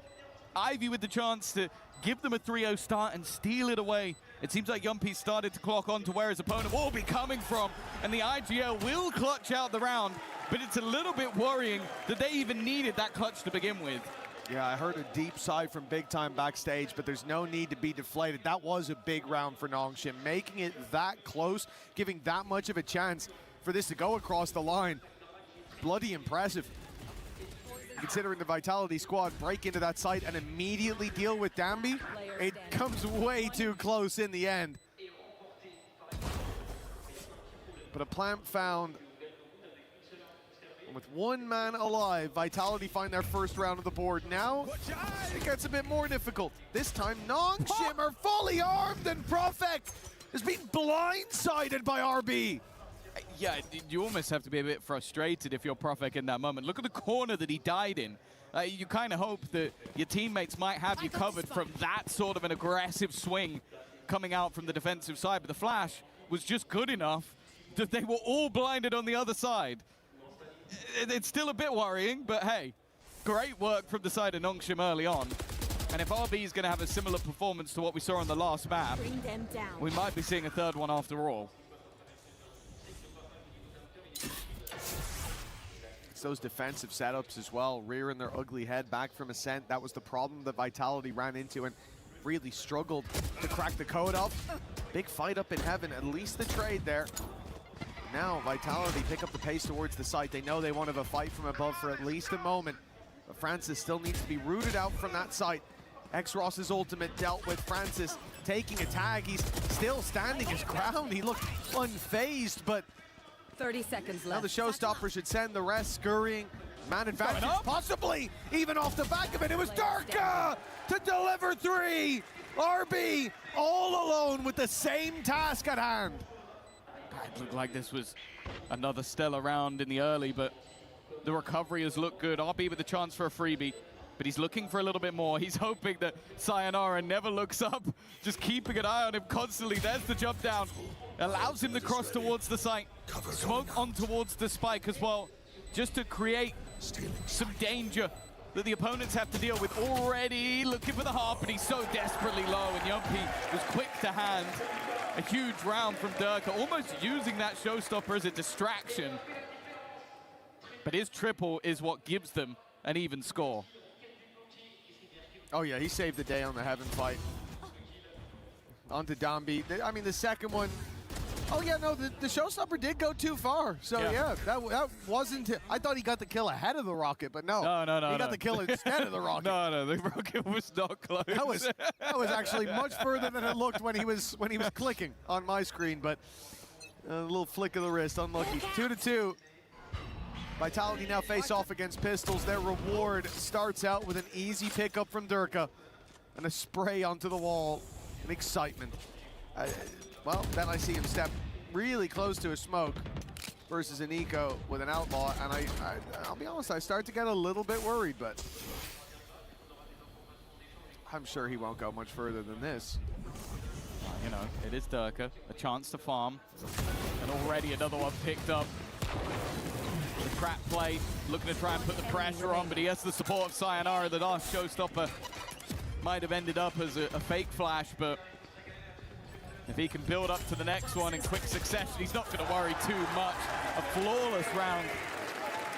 And although this is not the most damning of starts for Nongshim, the thing that worries me is how Durka is playing. Because you mentioned that was aggressive, that was hyper aggressive. But think back to that last map. A 7-9 first half. He starts popping off, ends the second half 12-3. Like, genuinely was just farming. Now we're seeing that on the attack side as well. That's scary. Because rounds like that, they're the kind of thing that will probably make your coaching staff very nervous. Like, those are skill check rounds. And if you miss the skill check, things go very, very badly, very quickly. Sayo's a little late getting the kill. They hit a headshot with a sheriff onto him. There's a rifle there. You've got an outlaw stuck in the corner. Probably two picks and two big weapons picked up. Get punished, don't you? I do. It kind of frustrates me when it works. Can't keep getting away with this. When you've got the players who can take those risks and it pays off the majority of the time, and if you don't get Durka hitting the shot, you've got someone like Sayonara to pick up the pieces, then yeah, sometimes you can play a looser game just because you can back it up. You don't want to see every team do it, but for Vitality, they might need a risk here in the 4v4, but X-Ross is the one surrounded and looking the wrong way in heavy traffic. No idea. He had absolutely no idea how much ground had been taken, and it seems like it's falling into 1v1 picks. The TP was stuck! What? I don't even think Sayonara realized that RB dare stick that TP, and well, I thought for a second he was going to be just some sort of cloak and dagger that managed to sneak his way through the rounds, but eventually he's dealt with. That looked like he was invisible for a moment there. There's two team, one ultimate taken, no one pays any mind, and then he TPs on the site, fires 3 bullets, and they're still looking the other way. What the hell? Well, as much as he might have gotten a few chances, none capitalized on. And for Vitality, this is a fantastic round. The ability to walk up behind like that in heaven, crunch on an X-Ross who, yeah, he looked there a moment ago, and he looked there a moment too late, but he left the gap, and that gap was filled in by Vitality immediately. That doesn't feel nice from the side of Nongshim. A round loss like that, well, no surprise to see a timeout. Yeah, I think we're already starting to get the alarm bells that happened on Ascent. Back-to-back rounds there. This is now your map choice. The defender side is where they've done their best work over the last couple of maps, and you could see that a lot of these almost feel like it's momentum. Like you're having Durka get more and more aggressive. That was him running through B Heaven with a Blade Storm, getting an opener. And although you look at that 1-for-1 trade and you go, well, yeah, that didn't matter that much. It's the space they got. Like everybody else had to almost fall back in fear and even pull rotations. And in the meantime, the rest of the attackers go through vents and backstab your Phoenix. Like that's too much ground being lost. And this is, of course, now elimination on the line. The playoffs bracket here at EWC is a brutal one. It is one and done. No second chances. You lose here, you are out. You mean you lose in the series, but it's very relevant for the map for Nongshim. They've made their mistake. They have faltered already. There is no more room for failure on that defensive side. 4-2. Nongshim starting with pistols means already a healthy amount of rounds likely online for Vitality. That said, Nongshim have done some work in rounds like this. A Nightfall there if needed. for retakes, but they will need an upper hand to be claimed before they think about putting that through. At least I'd imagine so. Yeah, you never quite know with Nongshim, but I do agree. Already contact into middle. Dambi being left with a gap, trying to set him up to thrive. The flash has left him blinded. I do like their attempt to pre-fire on the Prowler with the Marshall. That was nice and relatively close.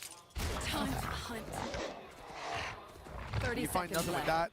Vitality, fill in that mid space, take it for free. Now, what do you rely on? Well, the reposition of the Marshall. A good tag. That was a collateral tag as well. Makes it much easier for the rest of the squad to finish off these kills. X-Ross straight in with a headshot. Another delivered on the Sheriff. And they're hungry for more. X-Ross! He's got 3 under his belt. 6 seconds left. The plant needs to be started now. There's no time to delay. It has to be stuck, and X-Ross has won the round alone. Oh, really impressive stuff. The Nightfall helping out towards the end, but it was the couple that he got. Catching Sayonara at the spike just seemed to put this row into turmoil. A domino effect that forced them into the fights of this man once again, and he just was not missing. It took the final man on Vitality to take him down, and by that point, the round was already won. A huge step up as well. You can see the excitement from his teammates. 4-3. A break back, a response, a huge boost to the economy. And while a man who was terrorizing them early dealt with, and so is Profek.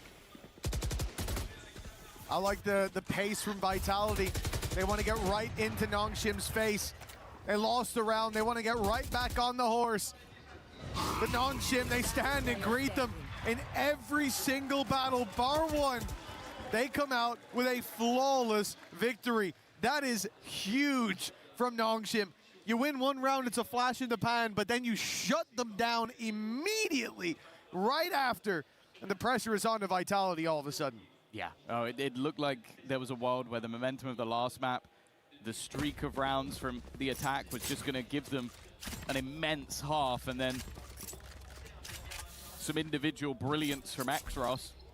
And Nongshim are right back in the game again. Okay. This time the operator in the hands of Francis, so expectation is that maybe Dambi will look to try and challenge the walk-up, the paranoia setup. We've already seen Profek get caught by this before. In fact, in the exact same corner he was standing in. If there's any sound made, any movement on that side, he may just be dead to rights. You can see Dambi is certainly on his marks and ready to go. All they need is that sound cue. In goes the Tiger, clearing out mids. Nobody there. They're starting to wonder what the plan could be. Now a player shot that reveal. I'm surprised to not see the paranoia go through. Profek moves to a safer position. He can get out now. He's no longer trapped. If Nongshim pulled the trigger on this execute, but it's all off of Francis's contact. They want these players to already be deep before the paranoia hits. But Profek, he's seen these games before, but he won't win them this time either. Vitality, they thought they dealt with the aggression after seeing one, but again, Nongshim double, triple down, and Vitality are caught off. I love the traps that they set. And I love the patience as well. Like we sort of set this team up that they are the aggressive team, and at times they are. At times it looks like they do just run it down into their opponents. But this was timed. We mentioned it. After someone shoots that reveal, you go, you could have done it then. But they were waiting for more than just a singular player. And although Profek deals with the initial aggression, it's the re-push that ends up catching Vitality off guard. A fantastic round from the defensive side of Nongshim. And while from 4 rounds lost in a row, they now find themselves in the lead. They're playing this game like it's Mousetrap. Every step that's taken by Vitality risks them being caught in a cage they couldn't even see moments ago. For Nongshim, The defensive side especially, it has something special to it. Looks like such an annoyance to play against. And that's in the structure of how they set up the buy rounds. Then you have what started this streak being X-Ross getting a 4K with the Sheriff and winning off of time. I think they might have won off of the kills in the end, but it literally didn't matter. It was already done from that man. The work off of his back as players brushed off him like water off a duck's. It was ridiculous to see them play like that. And then they leaned towards trap setups. Before that, it was Vitality running at them in the round right after they won it with the Sheriff. And they dealt with the full frontal aggression. You play slow, there's traps. You play fast, they're ready. You break against the cliffs like the waves. Nongshim stand tall now in the lead, 5-4. This has been a fantastic resurgence from the squad. Yeah, I think one of the most important things was just shutting down Durka. We said it looked like he was building into that attack side, and it might just be one of those maps where he absolutely dominates. We've seen it many a time. He's been doing it for years. For the last few rounds, he's managed to get absolutely nothing. They've walked into the traps.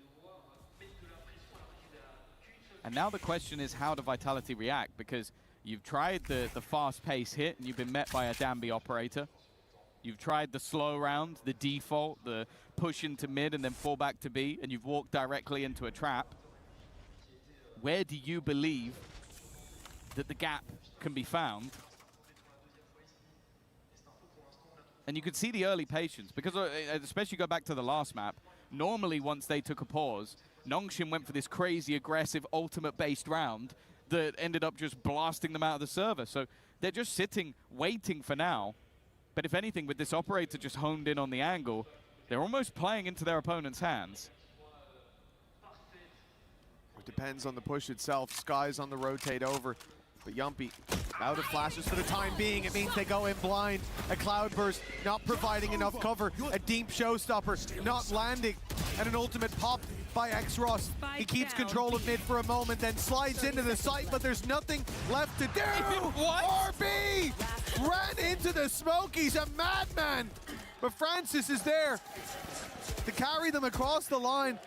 Another very successful round for Nongshim, and it looks like Vitality are out of ideas. Yeah, they are just, they've gone for basically the same play again, like having this early slow default, thinking, okay, they're not going to have the same trap in back-to-back rounds. Instead, though, it's different. You have the contact setup. They then try to burst through with a showstopper, but you just have these players constantly re-aggressing. RB having no fear whatsoever. And then Francis doing exactly the same thing. The second you think you might have a respite with Nongshim, you are wrong.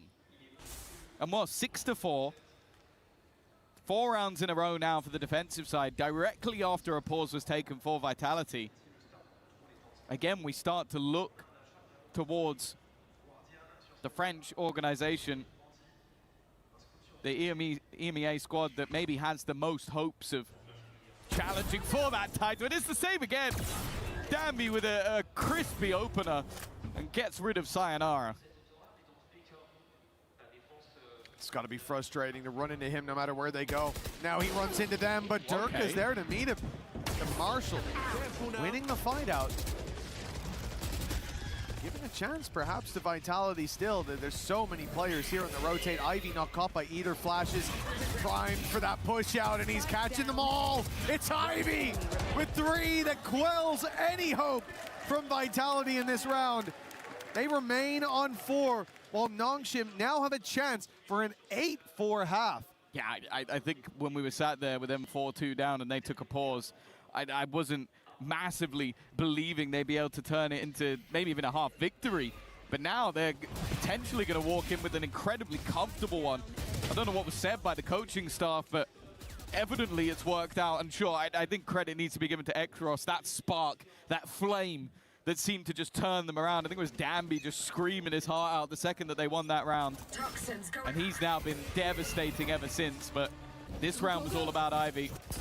An ultimate even committed in the last round in the form of the Seekers. The round before, they used a showstopper, both to no effect. Not even space was taken in that moment. And now you look at the defense. They haven't had to use their ultimates. They have 4 ready for this round. Big pickup by Durka. It was him the majority of the time being picked off right away by that operator. He thought about sticking that. He did. I thought he was going to stick it as well, and I thought no one was going to see it, but I think he's avoided death with that cancellation. The Viper's Pit's going to cause issues. Getting in and planting, an impossibility without a serious fight, and before at least those players had filled in the space. What? He just spammed through the pit to take down RB.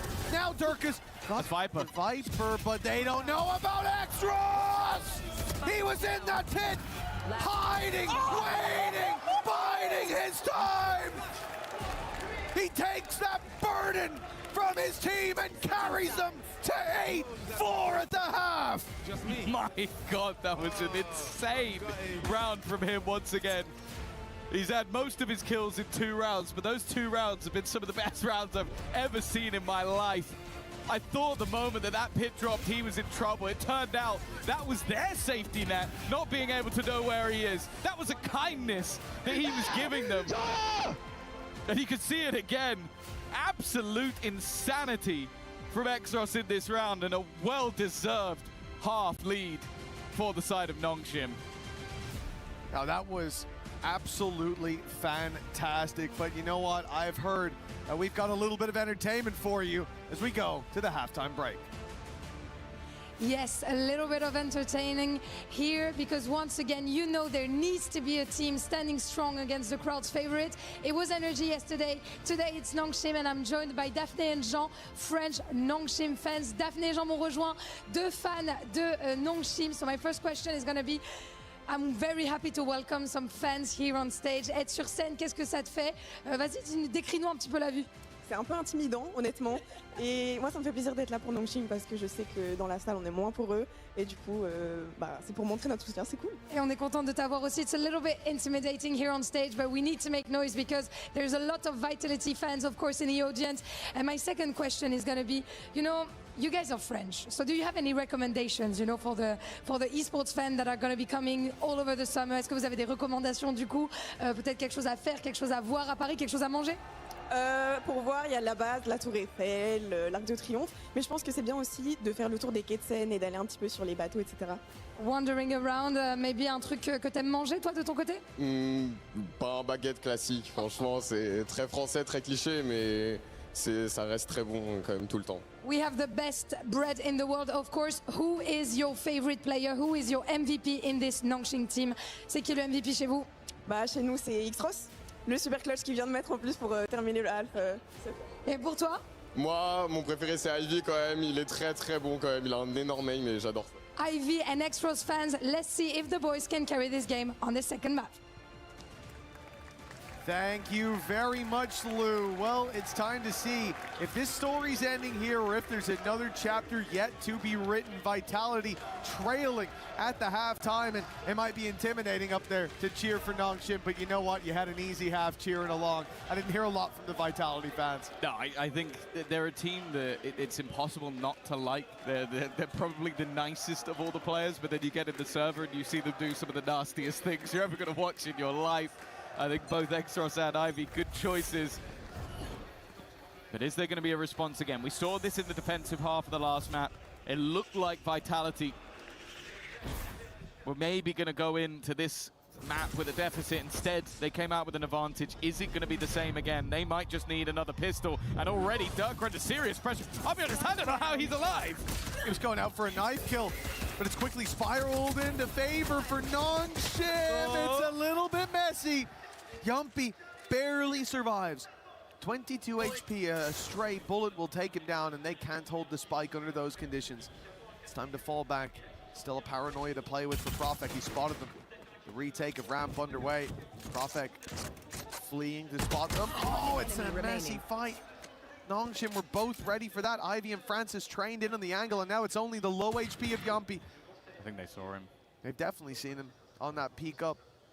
Ivy was tagged earlier, but he won't be looking for the scrap anytime soon. An immediate rotate from both parties. Yumpy a little bit late. He had to catch one on the fadeaway. No, he's been 30 spotted. seconds left. 22 HP. He would need an instant shot. He's not going to get it.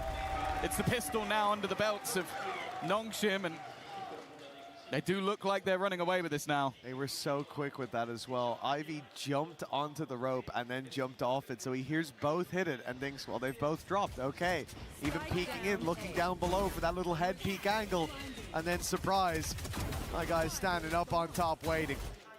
Nice work by Yumpy in a decent attempt, but grouping up for Nongshim gave them the upper hand.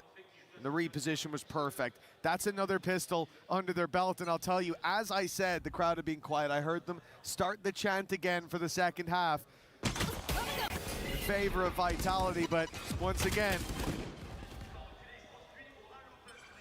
the quiet comes over the venue.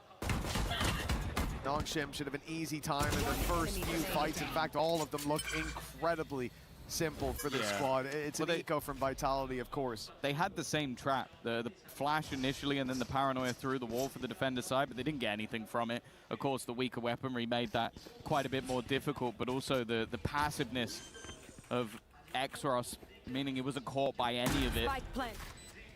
It now leaves Profek, who, I'll be honest, a couple of kills for him might be a bit of a saving grace. He's been having a pretty rough game so far.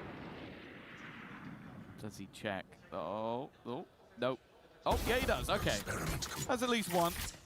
It's only the pistols, so not anything too damaging loss. And all of the players are pushing, by the way. Every single one of the Nongshim players have just completely left the spike. They didn't care at that point. They wanted the orb. Well, you know he can't defuse, right? He's in front of you. So why not box him in, take him down, grab your orbs along the way. This is definitely got a different flavor to it than the previous map where Vitality had already fought back. They found that streak of 4 rounds and nothing since. Definitely looks like a strong pick for Nongshim. And the question is, will there be a sign of life before the end? This is pretty much it. The last expected heartbeat of Vitality. Toxins going up. It starts to falter here. Lucky breeze on the horizon and Nongshim wasting no time. Dambi's already ran up through mid, but he's taken a lot of damage.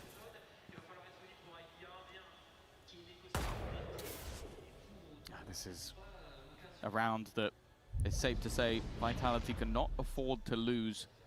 Already backs against the wall in their opponent's map choice. It was 4-2 the last time they won a round. Since then, 8 in the other direction. Early trades back and forth, but it is Vitality that comes out on top. Of course, bonus round for Nongshim, so even keeping this one tight might be enough, but with Ivy and RB, plenty of credits in the bank, it's safe to say they're going to be going for this one. Yeah,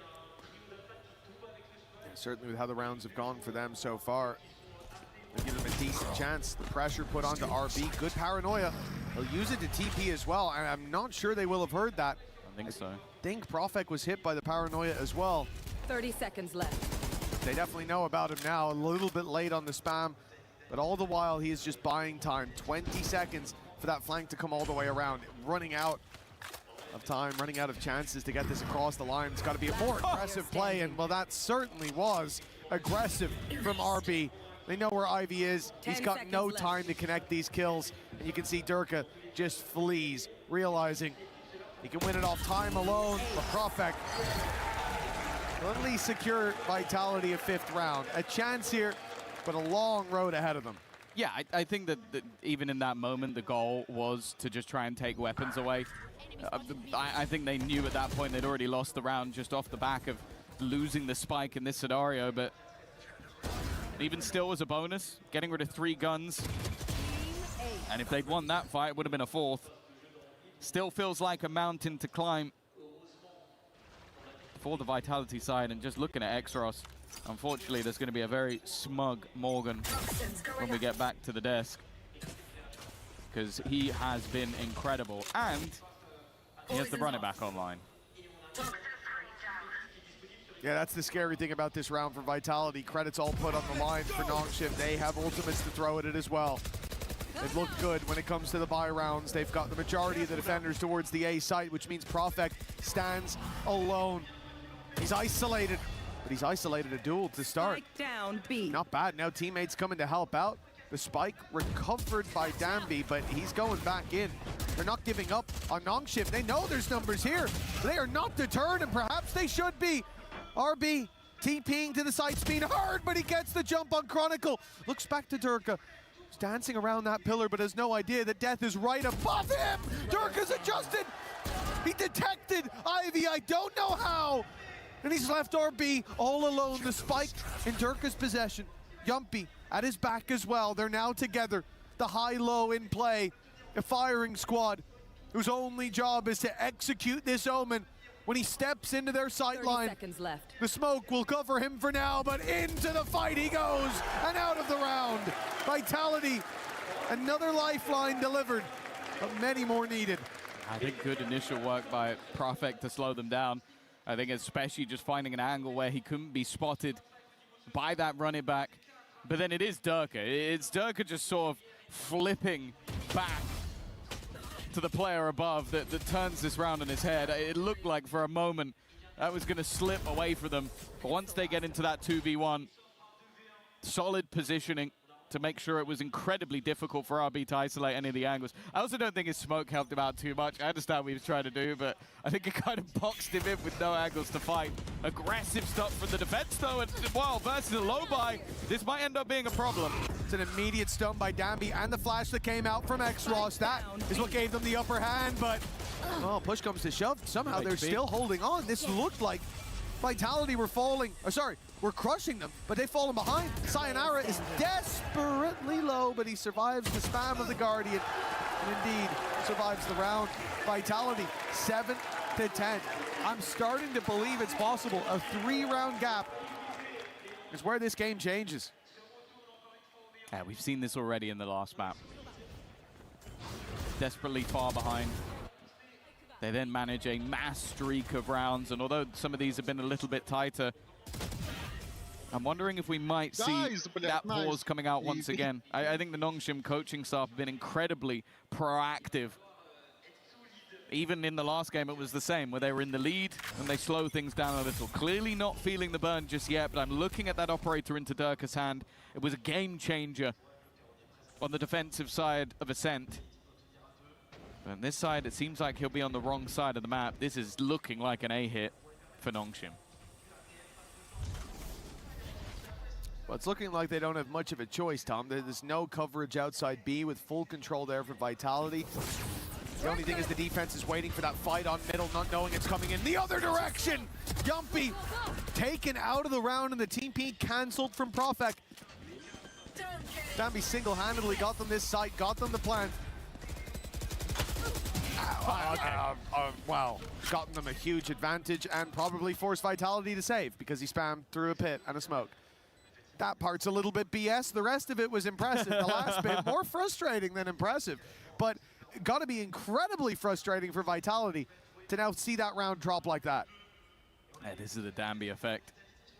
I thought they were going to build in and potentially use some of the ultimates. It's only the Viper's Pit that ends up being utilized in this moment, but a more direct hit and finding the isolated man. The fact is there's at least been some delay for the defensive side so far. I think Profek, the last round, he was able to hold the line for rotations to come in. This time, it's so quick that they get rid of Yumpy that no one has an opportunity to get in to support him. There's no way anybody could have found some sort of trade without, well, the same BS spam that we saw from Danby. It's going to be another round onto the board. The pause clearly not needed just yet, and for Vitality now, with that streak coming to an end, they now have to pick themselves up again, 4 rounds behind, and their opponents only 2 from taking us to Breeze.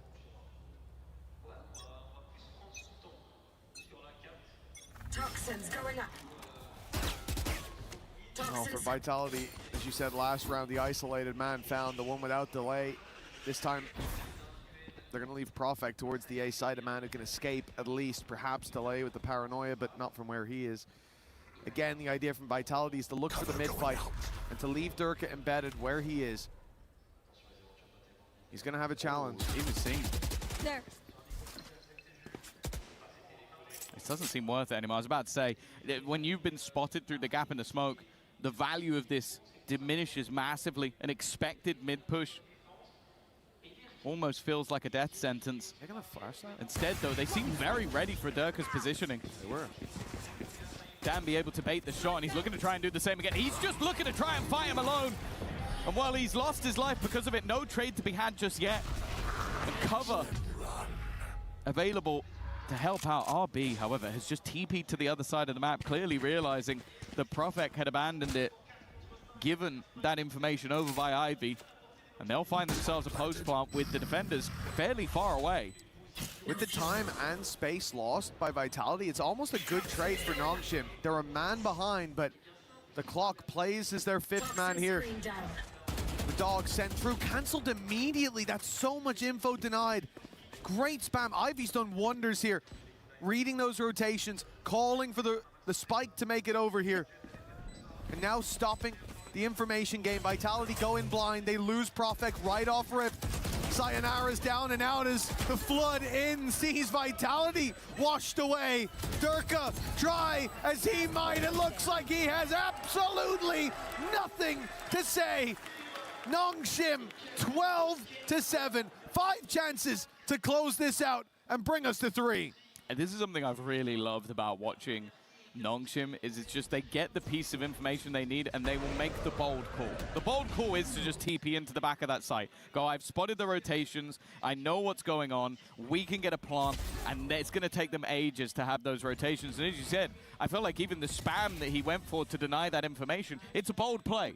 If somebody swings him, takes him out, that's a problem. Instead, he's able to slow down the push, enable their own crossfire back towards the ramp, and then the players within the site are able to just bide their time. A 4v5 that looked like Nongshim had the advantage throughout. And now a last-ditch effort from the coaching staff of Vitality to try and save this map and stop them having to go to Breeze. Yeah, this is one of the more difficult ones. 5 rounds in a row, no room for error for this squad so far, and it is starting to look like on the other side of the stage, Nongshim are on a form that just cannot be broken. Seeing Danby have this level of success, and yes, big time, I see you with your headset on, your in-ear in. X-Ross playing the way that he is. He's doing a great job. Who? I hate Big Time or X-Ross? X-Ross, oh, of okay. course. Big Time got lucky once. Smug look in his face. Well, smug look on Nongshim's face as well. 5 chances to close this out, and Vitality definitely looking more deactivated than the last map. You can see this again. This is something that we've seen regularly from Nongshim. You take a pause and we're going to be right in your face, right down your throat. The second these rounds begin, they send Danby up mid, but this was all just to try and pincer.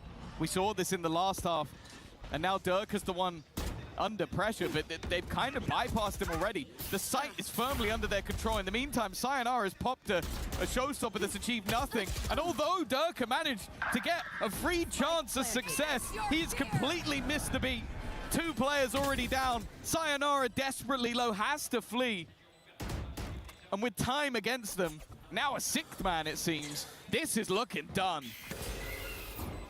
Breeze will be map number 3. It seems like we're going all the way there. 13-7.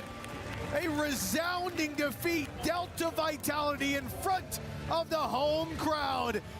There might not be many Nongshim fans in there, but they've earned the right to get loud. This was a masterclass on Split, and it's not over yet.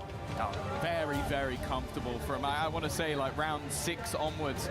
They took a pause. It looked like they were under some pressure, and then they went on a streak of, I think it was like 8 rounds in a row before we finally saw Vitality break back into the map. That momentum that was on their side has quickly diminished, and with the likes of X-Ross, Danby, everybody showing up to the party, having their moments when they needed it most, that map 3 really feels like it's anyone's game. Great cast there and an excellent performance from Nongshim. We saw it. We heard the call from Big Time. Keep your eyes on X-Ross. Well, that man delivered, and he was not alone. Everybody chiming in for Nongshim. And we take a look at some of the numbers here. X-Rox's performance, 22-10. ACS is over 300 and 11 first kills. How do you have a bigger impact than that on a Phoenix? I don't think you can do it. I mean, look, he's rock solid on this agent. Since they changed around with their roles. There was an experiment. It was Francis before. X-Ross was on the initiator. They make these changes. They let X-Ross be more aggressive. They let him be the one that get these trades, and he lit up. I love Split for this team. I feel like it suits them down to the ground here much more than it does the side of Vitality. So very happy with how they played this. Yeah, this round right here that you're looking at on the screen, it was actually a thrifty for them. X-Ross, being one of the main reasons why they won it out. And that thrifty actually catapulted them to end that half 8-4. And then after that, they won 8 rounds in a row here for Nongshim. That really started the momentum shift for them. And I really like to see how that kind of changed their mindset as well to just be a lot more aggressive in the server, mainly X-Ross. Shout out to all the French fans. We have a jam-packed house, but that's all on the Vitality side of the stage. Our side of the stage is the Nongshim side, and it was about 50% full. They're starting to file in, and I feel like as this series is going on, Nongshim's starting to gain a little bit more fandom here in the crowd. Look, I'm feeling good. Show me French tears. That's what I want. Zoom in because they're going home today. You know what? I predicted Vitality. I reluctantly predicted Vitality. That was stupid. That was the old me. I'm back. Nongshim win this now. We call him LaRock Jr. here. As we take a look at some of the best rounds, you called it. It was the Thrifty that set them off on a big run. Let's take a look back at how they pulled that off. And is it all the Phoenix moving forward? What does X-Ross play in our next game?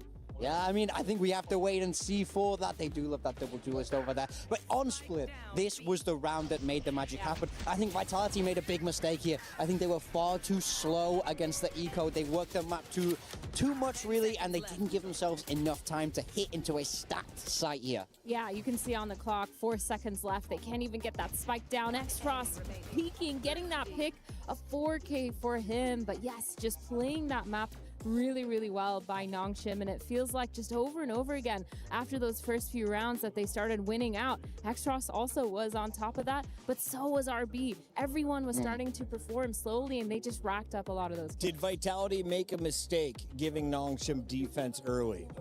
I mean, I think potentially yes, because I think they're very strong on it. I think Split is, most naturally being very defender side. But now since the double duelist meta has come along, we see a lot more teams choosing to go for that attack to set their own tempo because it has balanced out a little bit. Ultimately, I think Nongshim very well prepared. I think the map suits their double duelist so well because it's very contained. They can bombard you with util, dominate that space. And Vitality, they couldn't get the op rolling. It's not big enough. They couldn't make that work. Athena, as we get ready for map number 3, we want to remind the audience we're going to Breeze. If you're watching group stages, this was in every best of 3. Seems all of the squads are comfortable squaring up on this map. So talk to me. Is it offense? Is it defense? Because if you're looking at the attack, Vitality chooses to attack for a 3rd time in a row. I mean, this is one of those maps that's pretty 50-50, but I like to think it's attack-sided. The reason being is because you can set yourself up for success with that utility. I think Breeze is more of a deathmatch kind of map, so you take the fights that you want to take. And I think for both these teams, too, they've performed recently pretty well on this map. Both of them having pretty good win rates on this. They both understand how they want to play it. Nongshim usually sticking towards that double duelist. And then on the other side, we have the double controller, the double innie coming in from Vitality. So I think this map is really going to come down to a lot of that firepower, which Nongshim, they have the momentum going forward. And for Vitality, if they can just come back from that. Do I still run the Neon if I'm Dambi here on this next map? Absolutely. He doesn't slow down on this. You will see Nongshim when they get onto that attacker half. They love that A site. That's where they want to end time and time again. Honestly, they're wholly disappointing when they go B. That doesn't work for them. That doesn't work for them. Go A. Nongshim, can you hear me? Go A. Big time. I've seen you sad one time the entire time we've worked together, and that was when they went into a game without a Viper. Will there be Vipers on both sides of Breeze? As a Breeze, it's a Viper must-have. I think we'll see Harbors on both sides. That's something, as the meta has developed now, you want to be able to slice up that side. And I think for Vitality, they also love that A retake. I think this is something that we might see a lot of. Nongshim Nongshim want to hit A, Vitality want to retake A. It's who's going to upset the script here and have the kind of the mix-ups required to get one over on their opponents. Athena, final time to switch your prediction if you'd like to. The fans had 76% of them choosing Vitality to win this best of three. Okay, I'm going to go purely based off what I know from comps, and I'm still picking Vitality. I'm so Still going Vitality, big time. I'm so sorry. Nongshim. No, listen. I've changed. We're back. It's Nongshim time. Nongshim's on defense, 3 maps in a row. Can they seal the deal and move into our Final Four? We find out after the break. Hey guys, we're here at the STC Arena. I'm here with Tomas, and Tomas is going to tell me what a Gentlemates fan is doing here today on day 2 because they played yesterday. Why are you guys still here? To be honest, this is an association, the Gentle Suit, and when we come on an event, we just want to support our player, but when player are eliminated or something else, we just never let seats go empty. Yeah, so we just bring back, see the game, watch Vitality or the teams. So we just came back and enjoy about the event. What was yesterday had so many fans that were here and it was such a great environment.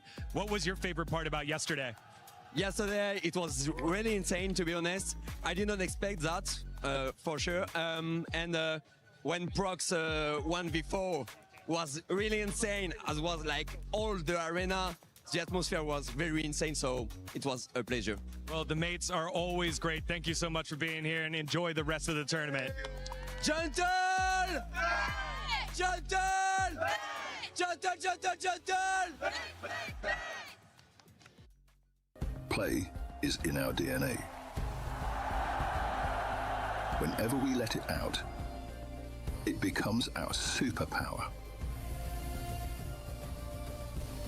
Now imagine an entire city being built to supercharge it. Kadir City, powered by Play.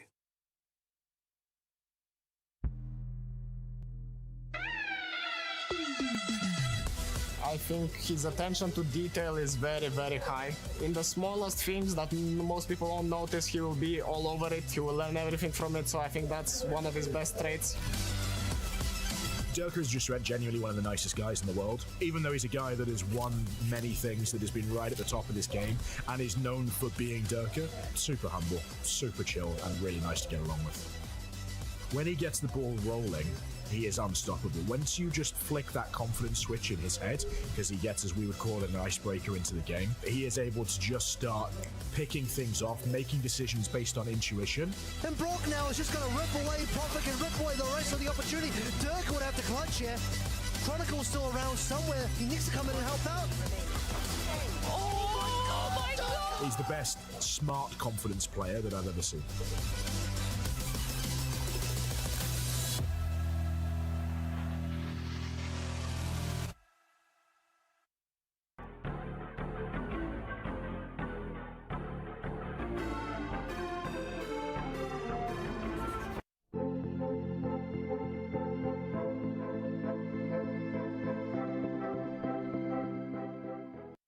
This is the Totem area, and it is what the Club Championship is all about. Every single winner is etched into history, having their trophies included, regardless of where the competition is being held.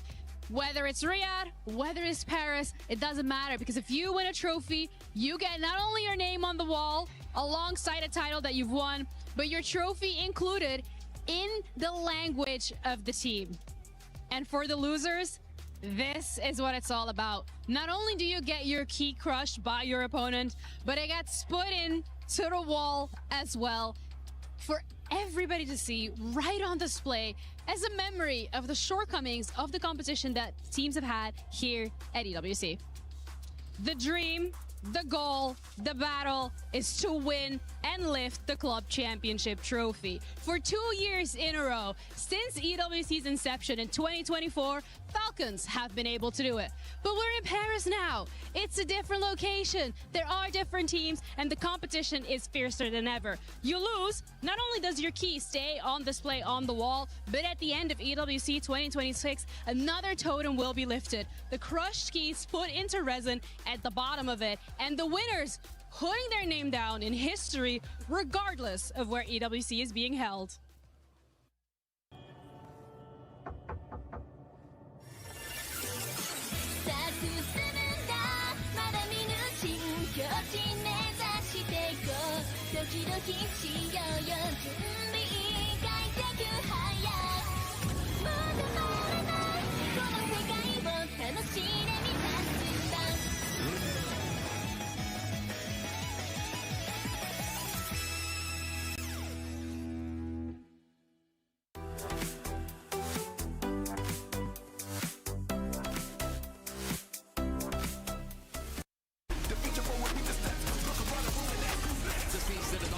It's a nice ball from Starso.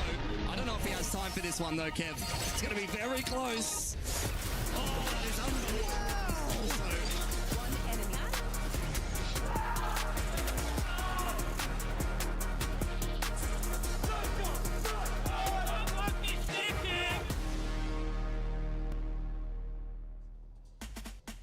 We are back live in the STC Arena for what will be the third and final match here in the quarterfinals between Vitality and this squad, Nongshim, who is representing APAC. They're doing it incredibly well and big time. You called it correctly. X-Ross, our player to watch on Split.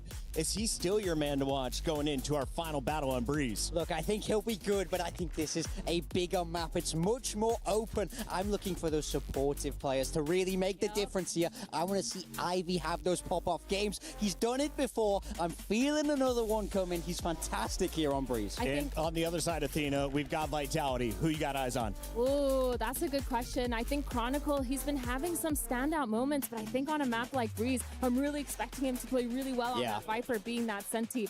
But honestly, I think the story here is this defense side for Nongshim. They've been so defense-sided this whole 8-4 this whole series. And they're starting once again on defense on Breeze. I'm really looking at them to be really proactive.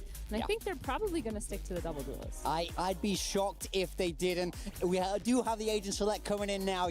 This is what they love to run. Double duelist with that Harbor. They're 6-2 on this composition. Their last loss was it to G2 there in that group stage. So did they figure out a blueprint? Do Vitality have an answer here? I actually really like Vitality's comp. I really enjoy the double controller, the double initiator, just so much info across the map. Being able to delay for so long too, you're going to be able to punish a lot of those early aggressions that the double duelist will be able to do on that opposite side, as well as on their defense. When they do switch over, it's just a lot easier of a time to be more proactive on their road. Can I ask about the KO on the attack here? We see the IGL Yampy running it. Why do we see the KO on his home map, Breeze? Well, I think you get a lot of extra information, as well as there's some great cross-map knife lineups. He's going to look to disable that defensive stronghold that Nongshim will have there, especially that Viper, so might unlock that B-site a little bit more.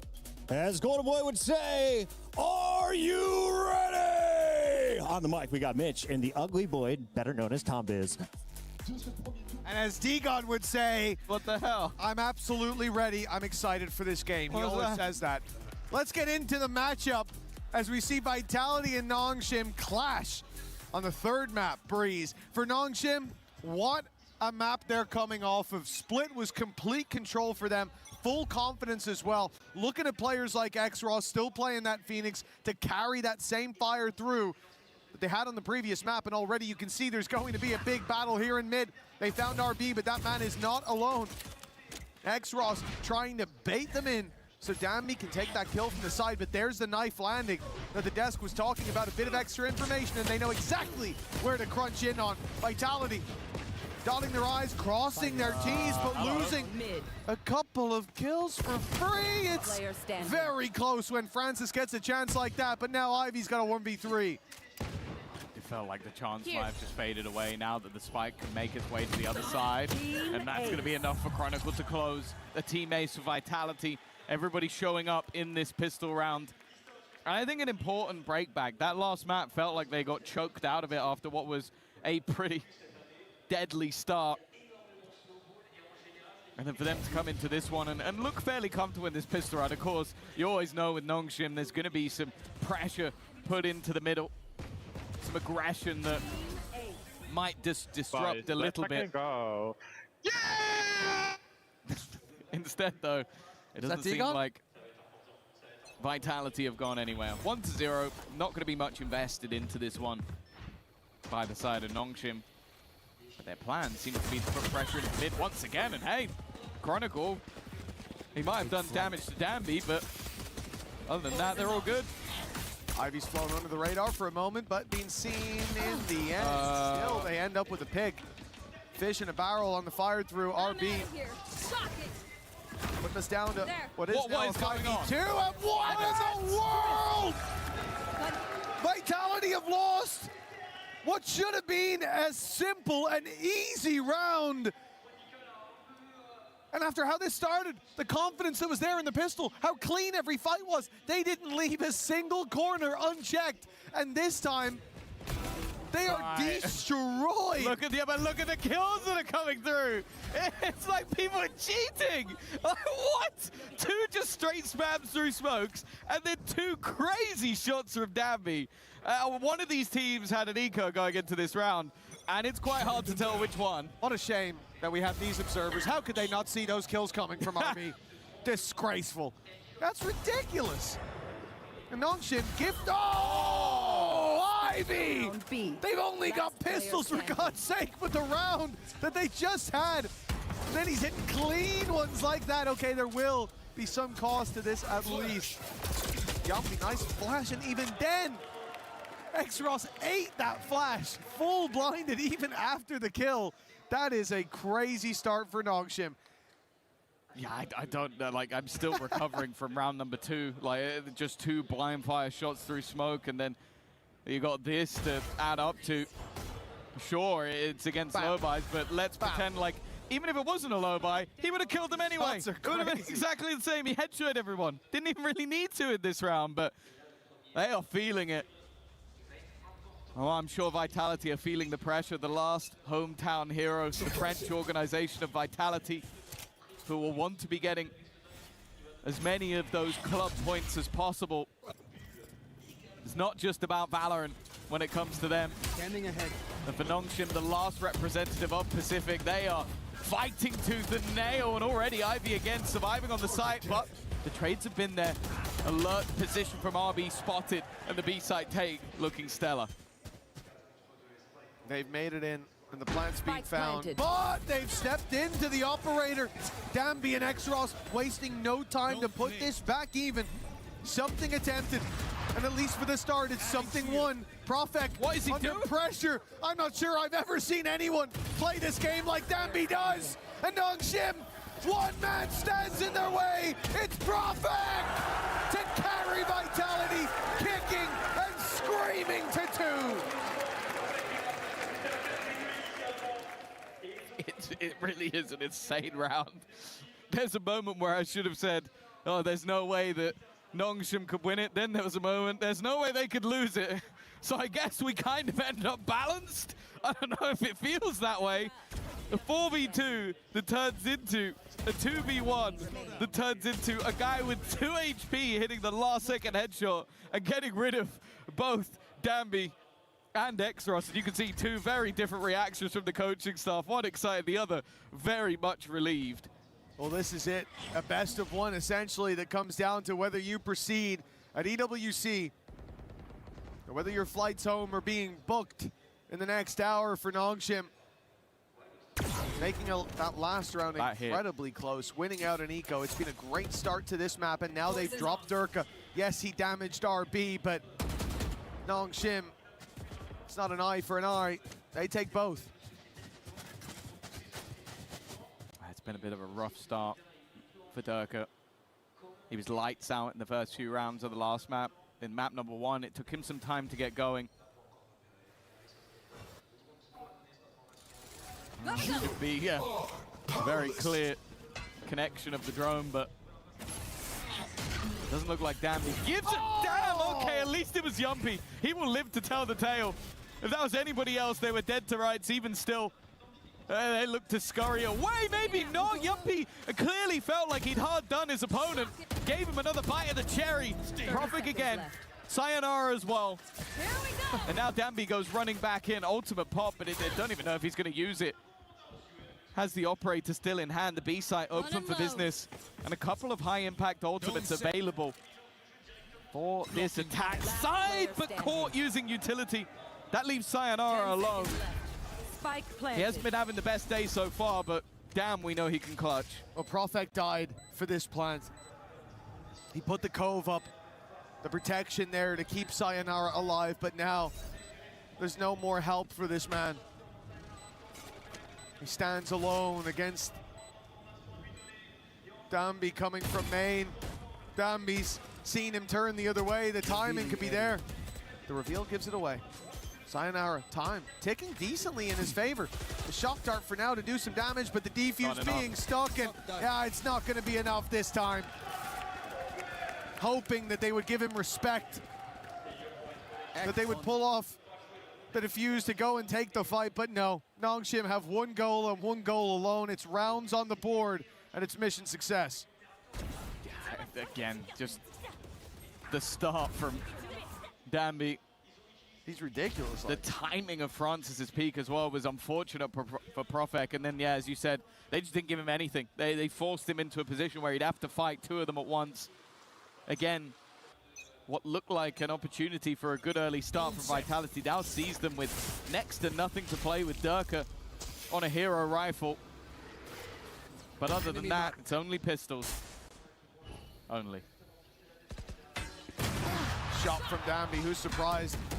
He's the one to open this up. Durka down, and he's got a wall bang onto Yumpy. They put 6 feet of concrete between them, and they still can't get away from Danby in this early round. Ivy's gone pushing. It's an eco, but they don't give a damn. They're flashing through the bloody wall. Nongshim playing a confident game right now as Vitality fall behind. It genuinely does just feel like the second this team has any level of confidence. Yeah, you do. Oh, come on! Oh, that's insanity. Things like that. We should be checking his computer. Like, genuinely, admin, get up there. Start having a look through the files that have been opened, because that is absolute madness. I was losing my mind seeing that in the mini-map. I thought maybe it was like a corner shot. No. All the way over into the middle of the wall. No, he got him in the bloody tunnel. They were running for their lives, and it's still not enough. Now Ivy walks into his own pit. Usually you send someone else, because if you die, it falls, but no. They have no respect left. That would mean showing fear. What if I die? What if I die to these guys? That's what Ivy says. A 4 versus 5 seconds into the round. And of course, Nongshim are reinforcing the A site. They have a pit now to defend this B site. They've got a man advantage already. And although Ivy's used his snake bite for that extra bit of safety and security, if you go walking through that, the utility is the least of your fears. Yeah. I think the only choice is to go towards A for Vitality, and to be honest, it even looks like they're saving. I don't think they are, but they're waiting now for more aggression, because Nongshim have always pushed. The crazy thing as well is Ivy has been full dipping Durka throughout this game so far. Yeah. Like, it doesn't seem to matter what decision Durka makes. It's the wrong decision. Like, be it holding an angle with an operator, 30 seconds left. Trying to challenge a pit that's forming. It's irrelevant. And now they're in the right place at the right time. A missed shot. Danby clearly is human after all, but 15 seconds left and 3 players here. Yumpy trying to pad the gap, and he's done so, but there's still another player at the backside they have to deal with, and they do. That gives them a chance with the plant, but the spike has been dropped, has to be retrieved, has to be stuck. Here and now, Hunter's Fury coming through, and does he get it down? No, he does not. Francis from a distance has denied the round. A perfectly timed ultimate. And while Ivy, well, he almost had the chance to kill him off at the end. It is 5-2. They are running away with this game. unreal. Ending the round with a Hunter's Fury. They've got the cove and they think they're safe inside, but not even close. Can protect you from a fisherman, not the Hunter. Tracks his prey all the way to the side, and that's it there. This burst, 0.4 of a second left, and Francis steals the round away. For Vitality, it has to feel like a wave crashing against that cliff. We said it earlier, and Nongshim, since that moment, they stood tall. It would take years to erode them at this pace. A timeout needed, as this game, this series, and their life in this tournament is slipping away. You look back to their road to the top 4 in London.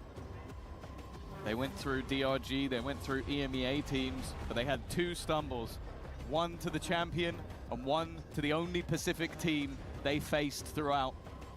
But bear in mind, be it their first defeat in this tournament would be the one that sends them home, and it would be Pacific again. There's no doubt that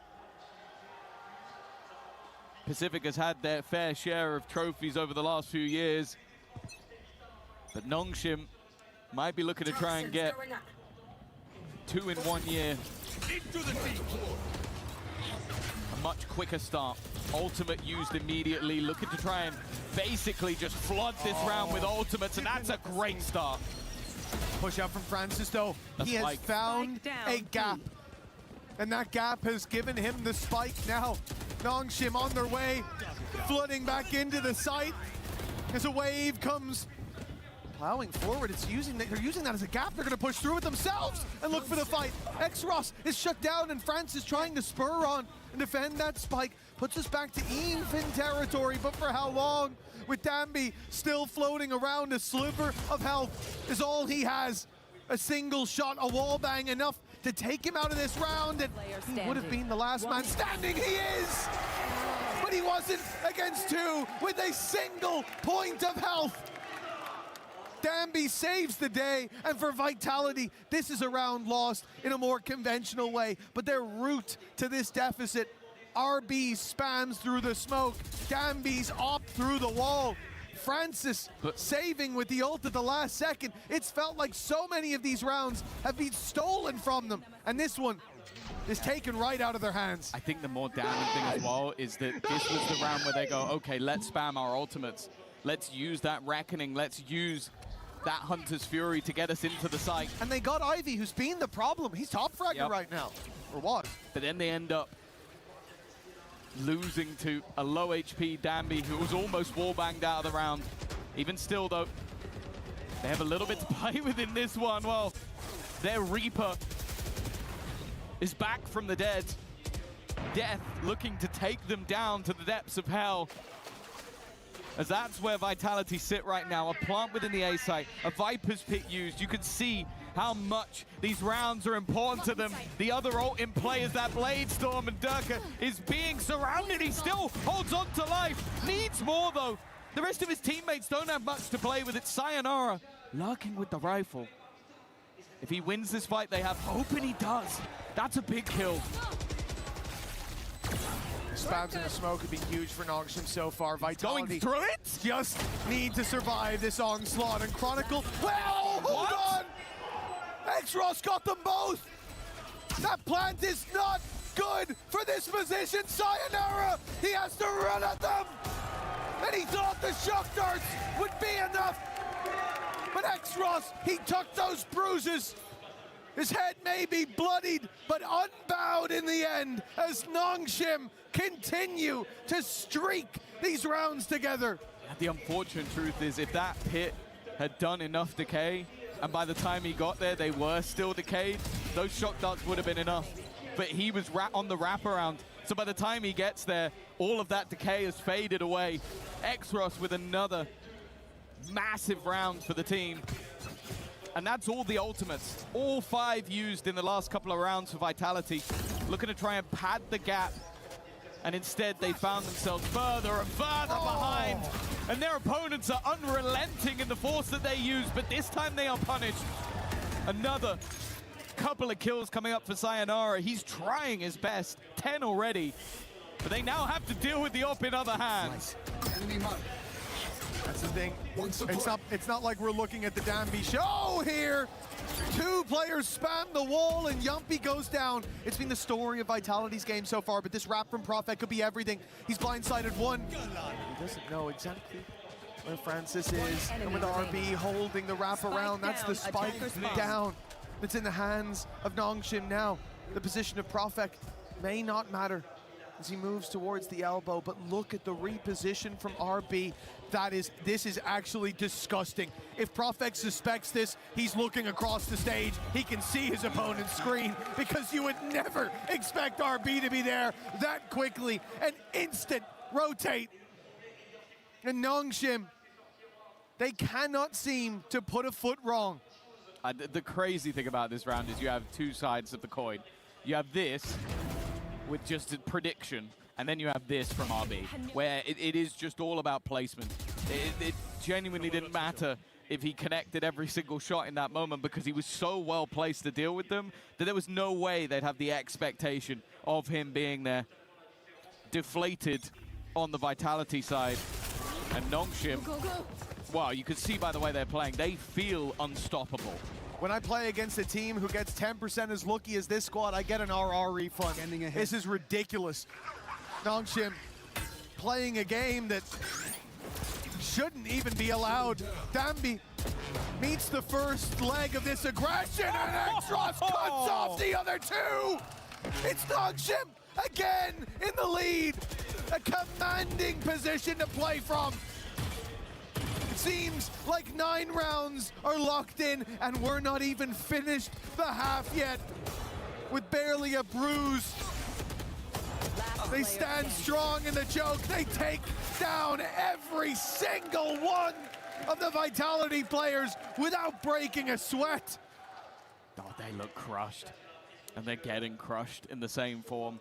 Their key may survive for now, but it feels like it's soon to be heading to the back of the stage where the Crusher awaits and going into the playoffs. We spoke about the amount of EMEA teams that were heading deep with an opportunity. Heretics, the defending title holder, fell. The hometown hero of Mates went next. BBL may be the only one left by the end of today, as Vitality have a mountain to climb, and Nongshim flying that flag of Pacific look to do it with pride. That's another opener for Danby. Make no mistake, it's a packed house here, but it's quiet in this arena as pick after pick after pick goes to Nongshim. A sea of red as Vitality's blood spilled on the stage. Nongshim, 10 rounds at the half. We thought that Split was a dominant display, but this is desecration. Oh, this is, well, I think that's all you need to see. A calm, and maybe the fear in the eyes of Vitality. It seemed like no matter what they did, they were caught, and just the raw skill on display from Nongshim, moving as a pact on this defense, but they are just not missing a single shot, predicting the movement of opponents, every spam paying off. But there is no doubt that the form we saw in Santiago is back. Anyway, we're off for the halftime. Tom mentioned there the fear in the eyes. I think we can see a little bit of fear here in Danny Engel's eyes, one of the big bosses at Team Vitality. Danny, what's going on here? Are you panicking? Yeah, you got your fans over there. Are you panicking at all? Not quite yet. I think it's only over when it's over, right? And we have seen crazy comebacks happening, and I guess the guys can definitely make it happen. So let's believe, and let's definitely cheer loud over there. You, more than anyone, know how important it is to get off to a strong start at the Esports World Cup. Of course, we talk a lot about each individual trophy. They all matter because collectively, every single great performance you put in across all of the titles over the 7 weeks here at Esports World Cup give you points towards the club championship. You came so close last year. Falcons took the title. That's why you're so nervous here, isn't it? Absolutely, and this is only week 1, right? And I'm already super happy that the boys at least secured 200 points for now. We obviously dream of 1,000 to begin with, but it's a marathon, not a sprint. So let's take it day by day, match by match, and this is one of many, many, many Vitality matches. When we look back at the points total that you had last year, what sort of number are you aiming for this year that you think could potentially win the thing? Well, I guess whatever helps beating the Falcons, I guess. But honestly speaking, I think we are looking towards like 5,000 points in total, which is so much. But yeah, any point on the way helps. Every win counts for us. And yeah, I'm still hoping that we can win today. Sure you are. Thank you very much, Danny. Let's keep moving. Well, there was talk after Santiago that their time in the sun might be done, but Nongshim have come back in today. They might not need it. They brought their own light, and they are shining bright down on that stage for Vitality. 2 rounds in the first half. This, the last map of the series. Often we talk about that as the middle ground. This has been anything but. Yeah, right now it looks like the Golden Hornets have met the Fly Swatter of Nongshim RedForce. And they need to try and fight back, and that's the worst start they could have had. Ivy already dropping a couple. Chronicle at least able to respond with one, but the A site is under their control, and Ivy is still just looking to hold the line. Chronicle, the man with so many trophies to his name, has given them a chance in this pistol round, and Yumpy's found one, but the response immediate, and there is no stopping the Nongshim RedForce train. A pistol round that might have just ended the game. Buried beneath round after round, but this pistol feels like the heaviest load for Vitality. They are now trailing, not just in the map and the series, but this half as well. A half that could be just a few rounds. And it certainly seems to be, if Nongshim have their way. A painful loss in the pistol round. We talk about it as a coin flip. And for Vitality, they'll know the answer next time they're asked what's the most they've lost on a coin flip, because they are close to losing everything. Yeah, we saw this at Masters London. They went out with a whimper. They started map 1 with showing their resilience after going down, but in map 2 that dissipated, and in map 3 we're yet to see them show up. It was a clutch on 2 HP that got them one of their rounds, and unless they can make this force fire work, that's all they're going to have in this half. Exros patiently waiting. Him and Danby going to be in the Vitality dreams tonight, and not for good reasons. They haven't quite caught the timing to kill off these players just yet. Well, they might be a big fish in EMEA, but it looks like Vitality are swimming with the sharks now. Nongshim pulled this rotation to the A site. They wrap back to B, the flank underway from Ivy. He's got them boxed in. Ivy has this round in his hands. He's got them in his palm, and he's closing into a fist. A 3-piece for Ivy, and a death blow on a team that's already long gone. What can Profik hope to achieve in this round? There's no point holding on to a Stinger, but at the same time, at this rate, Ivy might have a Viper's Pit even in these last couple of rounds. 17-7, and France is there to put down Profik. Nongshim have elevated to a different level. It turned out sometimes going back to what you know can be enough to relight that fire. And the Nongshim RedForce spice seems far too much for Vitality to handle. And this was the most impressive part of that first half, Tom. We talked about the BS rounds, and there were some of them. There's Achilles. Oh, look at him. Look at him. Stop looking so happy, Seth. I mean, we're here. We just love to see teams do well and have fun. That's what we're here for.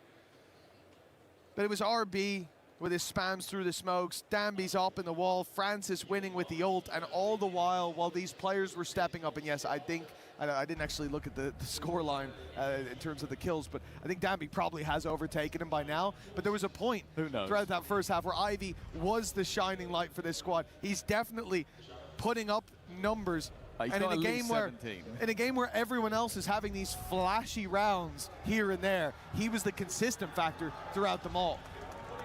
That's the scary thing for Vitality right now. It's why I don't believe in this comeback, even beginning, because they don't just need to beat one guy. They don't need that. Look, Ivy 17 and 7. Look at the game Danby's had. He's still trailing. I thought he must have overtaken because he'd so many early up kills, but that's how bloody good Ivy's been. So what if Danby starts missing? So what if X-Ross flashes himself? You're still gonna have to deal with Ivy and the rest of the. Oh, Jesus! Oh my God! Relax, Ivy! They're already dead! This man has no chill. But you're right. Even if by some miracle for the Vitality fans someone went missing, there has been levels to Nongshim in this match. And Vitality, well, they need a miracle. They need multiple miracles. They need 10 miracles in a row if they're going to survive in this tournament. And it seems like their journey here in Paris has come to an end, whereas the Nongshim journey looks to be beginning. A semi-final spot, all but guaranteed, as Danby looks to finish the job he started. Sayonara, the one to fall, and a 13-2 destruction, embarrassment of Vitality sends them to the semi-finals. They may be Pacific's last hope, but they might be the best hope overall. Well, they might not have been the majority, but by God, they sound like it now. The Nongshim fans going wild here in Paris as a quieted Vitality crowd watches their key soon to be crushed by this squad. Vitality, no doubt, are a big fish when it comes to EMEA, but they're swimming in a much bigger pond now. Nongshim, the sharks of the day, and they've eaten well. I wouldn't want to face this team now. It seemed like the second they made those switches back, put Danby back on the Neon once again, have X-Ross onto that Phoenix, it really just feels like everything clicks for this roster. And the second they smell weakness, the second they sense that you are afraid, you've already lost. Like, you could see it the moment it clicked in their brain. Aggressive pushes, dominant rounds, and even when you think that maybe you've quelled them even for a second, they're right back behind you once again. It truly was an insane performance on that third map. And well, I truly believe that they may be the favorites at this point onwards if they keep up that level of form. Well, the Nongshim dish most certainly was too spicy for Vitality this time around. Let's send this over to the stage and get the key crushing underway. Indeed, the last hope of Korea is still standing strong. X-Ross to KO, congratulations for this victory, of course. And it seems like you guys are in phase. Nothing can get into your head. Even though the crowd was massively for Vitality today, you guys managed to win. So how are you handling this, you know, having the pressure and the public against you? 일단 엑스로 선수 승리 축하드리고요. 정말 누구도 지금 멈출 수 없는 기세인 것 같습니다. 정말 바이탈리티라는 강적을 꺾고 또 홈 관중들을 뚫으면서 이렇게 승리하게 되셨는데 승리한 소감이 좀 어떠시고 그리고 이 관중들 뚫고 이기신 좀 원동력이 어떤지 궁금합니다. 모두가 평가하기로는 이제 바이탈리티를 슈퍼팀이라고 하는데 슈퍼팀인가 싶긴 하지만 슈퍼팀을 좀 꺾어가지고 기분이 좋고 다음 경기 잘 준비하도록 하겠습니다. Yeah, I feel so good to beat the so-called super team here. Honestly, I had my doubts, but yeah, I feel so great to beat the super team here. I just want to give a big thank you to Maddox as well, our incredible translator. It's always good to have him here, Maddox. And listen, you said they're super team. You're so proud of what you've achieved here. You showed such incredible maturity for such a young roster. How proud are you of the resilience you've shown so far in the tournament? 사실 로스터가 나이가 굉장히 어림에도 불구하고 좀 멘탈적으로 굉장히 좀 단단하고 되게 성숙한 모습을 좀 많이 보여주시는 것 같은데 좀 그런 점은 좀 어떻게 만들어진 것 같은가요? 이제 2024년 어센션 때 이제 엄청나게 힘든 큰 고비를 넘겼다 보니까 이제 이런 세계 대회쯤은 이제 좀 견딜만한 것 같습니다. 이제. Yeah, honestly, getting through my first ascension in 2024 made me resilient. So yeah, this international land, piece of cake. Congrats. Amazing. And last but not least, a lot of people have been calling you a one-trick neon team, yet the agent was nerfed since then, and you guys still managed to be winning. So what makes you guys an insane team, and what do you want to say to the doubters?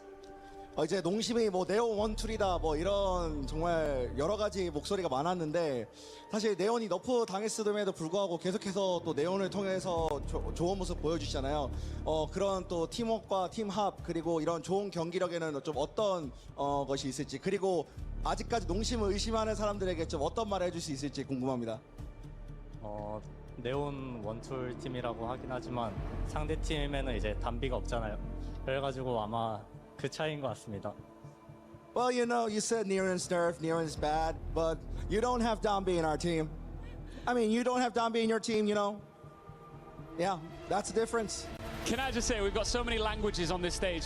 Just little bit of French, just to say what we've heard here. So to sum up this interview, donc pour résumer un petit peu l'interview, on lui a d'abord demandé comment ils avaient géré le public, parce que c'est vrai qu'il y avait beaucoup plus de gens qui criaient pour Vitality. Il a dit, je suis trop content d'arriver ici en France et d'arriver à battre votre fameuse super team Vitality derrière. On a développé de la résilience depuis 2024, des loses et des défaites, c'est ça qui fait qu'on devient derrière un grand joueur. Et enfin, on nous appelle les One Trick Neon, etc. Le perso s'est fait nerf, mais tout simplement parce que vous n'avez pas la chance d'avoir Dambi dans votre équipe et c'est ça qui fait la différence. Well, as you can see behind us, it is being revealed once again, the key crusher for the first time on this play day. It's time to destroy another key. Are you ready? Let's go. 갑시다. Kapshida, let's go. So the second key, the second French key is gonna get broken here by the Nongshim RedForce player X-Ross. Here in Paris, you're gonna have to press exactly just this, and we're gonna have to witness the Vitality key getting crushed here in their home in Paris by the Korean squad. Waving goodbye. As you're gonna see, congratulations, we're gonna head back to the stage. And I'm gonna get your first impressions. How does it feel in Paris to break the key of a French organization? 이렇게 마지막 남은 프랑스 팀의 키를 부셨습니다. 지금 기분이 어떠십니까? 이제 프랑스 팀이 다 탈락했으니까 이제 모두가 이제 저희를 응원해 주셨으면 좋겠습니다. Yeah, well, the last French team is gone, but that being said, we were the conquerors, so I hope you guys cheer for us in our journey to championship. I think you gained the heart of many French supporters. Thank you very much. Congratulations again. 감사합니다. Thank you so much. And stay with us because we're going to head next to 100 Thieves versus MIBR. See you there. Thank you very much, Lou, as we put a cap on this one. 13-2 dominance. Only one person in this venue saw it coming. His name is Ivy. Big time. You actually kind of had an inkling this might happen, though. So talk to me about the player. You called to pop off. He did it all. He's so good on this map. He's so good on the Viper. He's so good in those big game moments, and especially on this defender side of Breeze. Ivy took over the game. This was pure domination from Nongshim RedForce. Athena, what's so impressive, too, is if you've been following this man on Twitter, as you should, he mentioned he's been to the hospital. He threw up after game 2 of the G2 match, and he is still playing on the stage now, moving on to the Final Four. It's really insane to have that kind of fortitude, that mental perseverance, to be able to deal with that, be sick, and be able to continue to play absolutely insane. I mean, we could not tell that he was sick. He just did such a good job. Pacific has a squad into the Final Four. They will be playing tomorrow. Big time. You and Seth have been all smiles all day. Yeah, I know. Why are you so proud proud of this squad. Is this what you saw from them back in Santiago? Absolutely. It's looking like that form is returning. You know, they said this was an EMEA tournament. There was 4 of them through. Right. How many of them have left? 1 is all we need, baby. Nongshim, I think they're going to go the distance. I really think they have the legs. I'm loving the return to form that we're seeing. It's been a roller coaster year, but here at EWC, I really feel like they're recapturing that magic. On the other side, of course, we say goodbye to Yampy and Vitality. The second time they go out top 8, this time with about $30,000 more. But Athena, you know Vitality's got to be a little bit bummed here that they didn't get further. Oh yeah, they've constantly been in that second place curse, second to Team Heretics, and now both of them are gone, which is insane. They're definitely going to be bummed, I think, especially because they're considered somewhat of an EMEA super team. But of course, I mean, you're looking at these stats here from Ivy, 370 ACS on Breeze. That's not normal. How can you deal with that? It's not normal. I hit 44% of my headshots as well. Big time as we look forward.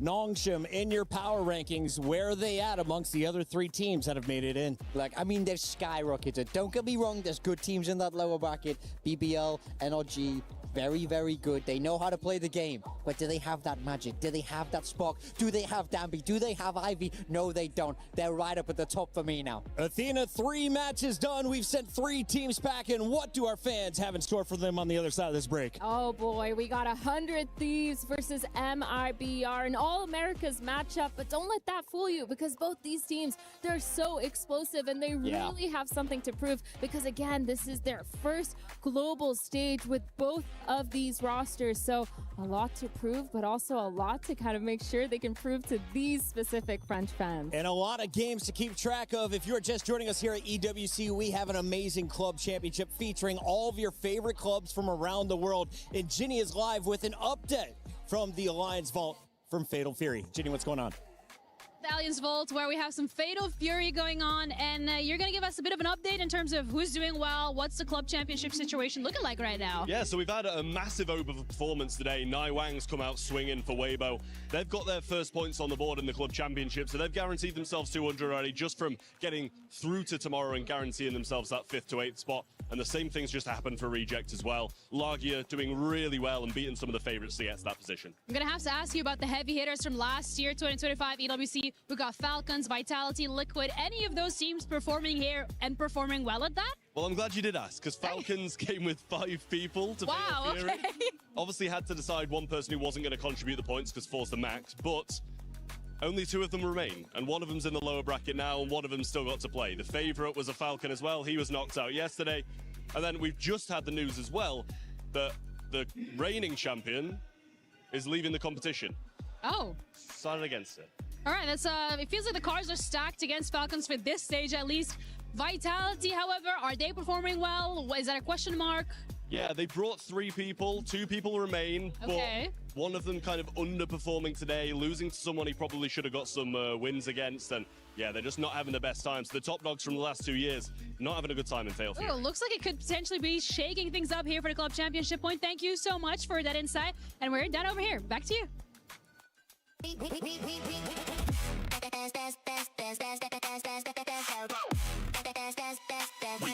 Esports World Cup.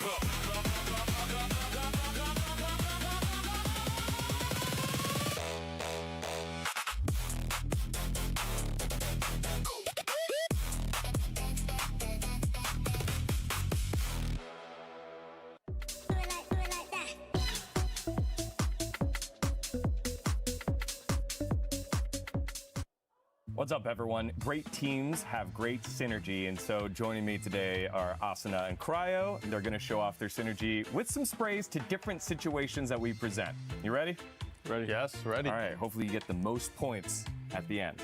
When your teammate overslept and you have to wait for him to start scrimming. Lock in, P, lock in. Let me see. There's some funny ones. There's a couple options. Yeah, there's a couple options. All right, I'm ready. All right, show the camera. 3, 2, 1. Look. You know what's funny? I didn't even know I had that one until the end. That was good. When you are that teammate that overslept, which spray would you use? I think this one. Depends on your mood, no?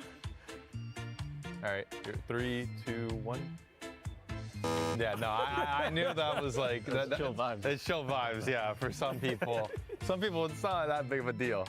When the team loses every scrim block of the day. I have one that's just, really stands out. 3, 2, 1. Show the camera. And look. I was gonna do that one. That was one of my two. Yeah. When you win a 1v4 clutch, and you clutch it out. Oh, man. I mean, it's gotta be this. All right, show camera. Go ahead. No, you had it, man. I had it. Then you said that comment. That Sean uses that one. Yeah, someone on our team uses this one, so I've seen it after a clutch. I swear. Describe your IGL. Are you ready? Yeah, I can be real funny with this. No, we gotta get a point. There's a good one. All right. Yeah. We gotta give him. We're on the board. We're on the board. When you found out that Neon is nerfed. I like fun. Okay. I think you picked a funny one. All right, let's go. All right. Show the camera. Yeah. 3, 2, 1. Look. It's just like the first one. Man, this is hard. When Sage resurrects you directly in line of sight of multiple opponents.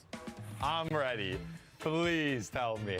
We can get this one. This is a gimme. There's only one option. There it is. Ooh. Thank the Lord. 2 points, hey, baby. Your coach calls a timeout after you get an ace. I think 3, 2, 1. You're not giving him the genius emoji for calling a timeout? This is like the choke.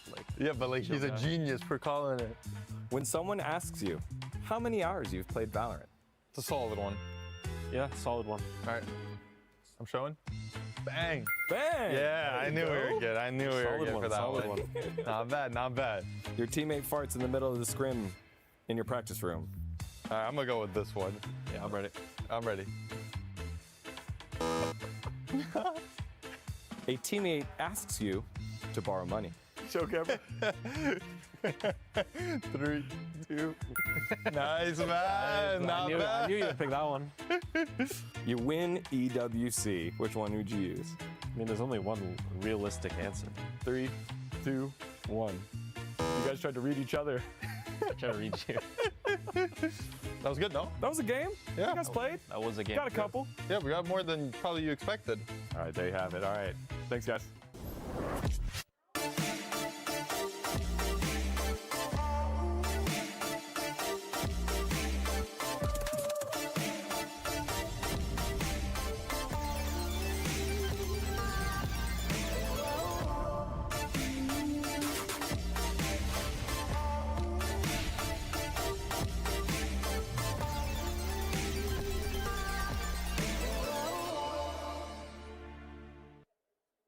We are here at the Alliance Courtyard. Obviously, there's a ton of action happening inside the server, but here at EWC, you have the opportunity to take the competition outside the server offline. Excuse me. As here in France, we have two of the best athletes in the world in basketball and football, and what better way to meet other friends than through competition and sport? Back to you guys.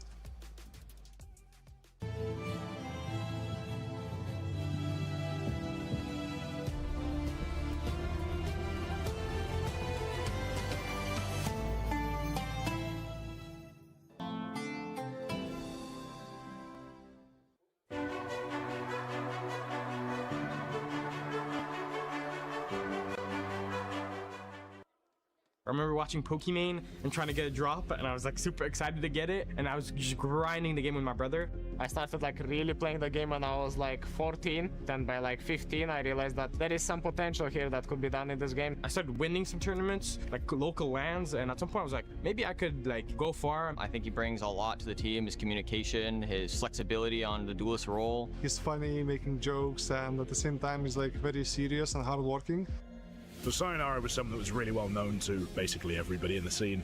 He was playing in the Tier 2 leagues. He was looking fantastic statistically. When I started playing, it was quite exciting. I was happy that I could be making a career out of the game. There is no one that is able to bring all of those player skill sets along with the flexibility in his agent pool and still be able to deliver at the same level he does when he's at his best. I said my family, I'm gonna be pro player They said ignore it, go school. But I said just trust me, and I trust myself too.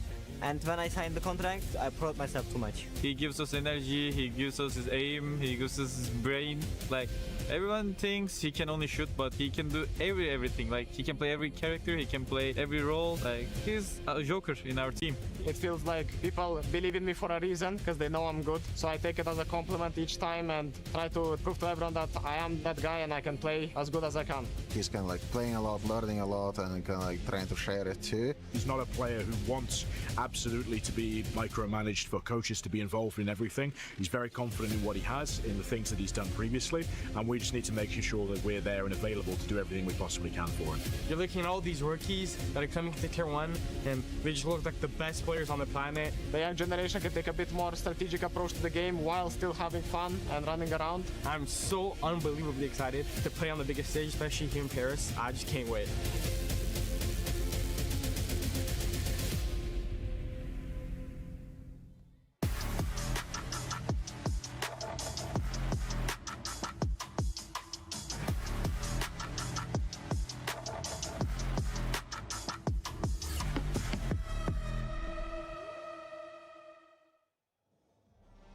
Welcome back, one and all, as we see our players arriving here at the STC Arena, getting ready for another round of action at EWC 2026. What's on the line this time?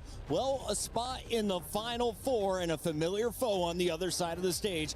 MIBR was able to power through groups. They've made it here today. Can they pull off an upset? That is the question in the crowd. We welcome everyone into the arena. I'm your host, Chris Puckett, alongside the lovely ladies. We got Athena and Kakuka. And Kakuka, I want to start with you. It's because I wasn't here throughout, saying goodbye to Vitality. Yeah. You want to say goodbye right now? I will say goodbye, and I would love to say great job, but honestly, that last map, it wasn't good.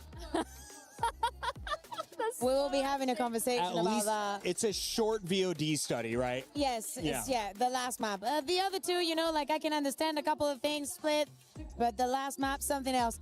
Luckily, as we're saying, we need to have the teams that we got for playoffs. We already said goodbye to 3. No more French orgs here in Paris, but of course, one of the Americas teams. Yep, we'll make it through today. So that's one America's team already through. Another one about to be through. We have 2, and you have how many? Listen, Athena, listen. Was it? Let's just keep one, this up. right? Yeah, Oh, okay. honestly, I'm down for this. I'm down for this. You know what? It's not been good, but I'm ready to take the punches. America See you in the final. is somehow overperforming, according to our EMEA experts. But Athena, you saw this coming. Talk to me a little bit about the squads we're about to see. How has the road been for MIBR and, of course, 100 Thieves? Oh, for both these teams, it's been a rocky road. They've both been struggling a little bit, actually, back in Americas. They've both been kind of cursed with that 4th or 5th place seed, and neither of them have made a qualification to a global event at all this year. Both these rosters, they're very well built. One of them considered a super team on the side of MIBR, but for 100 Thieves, you can see it here.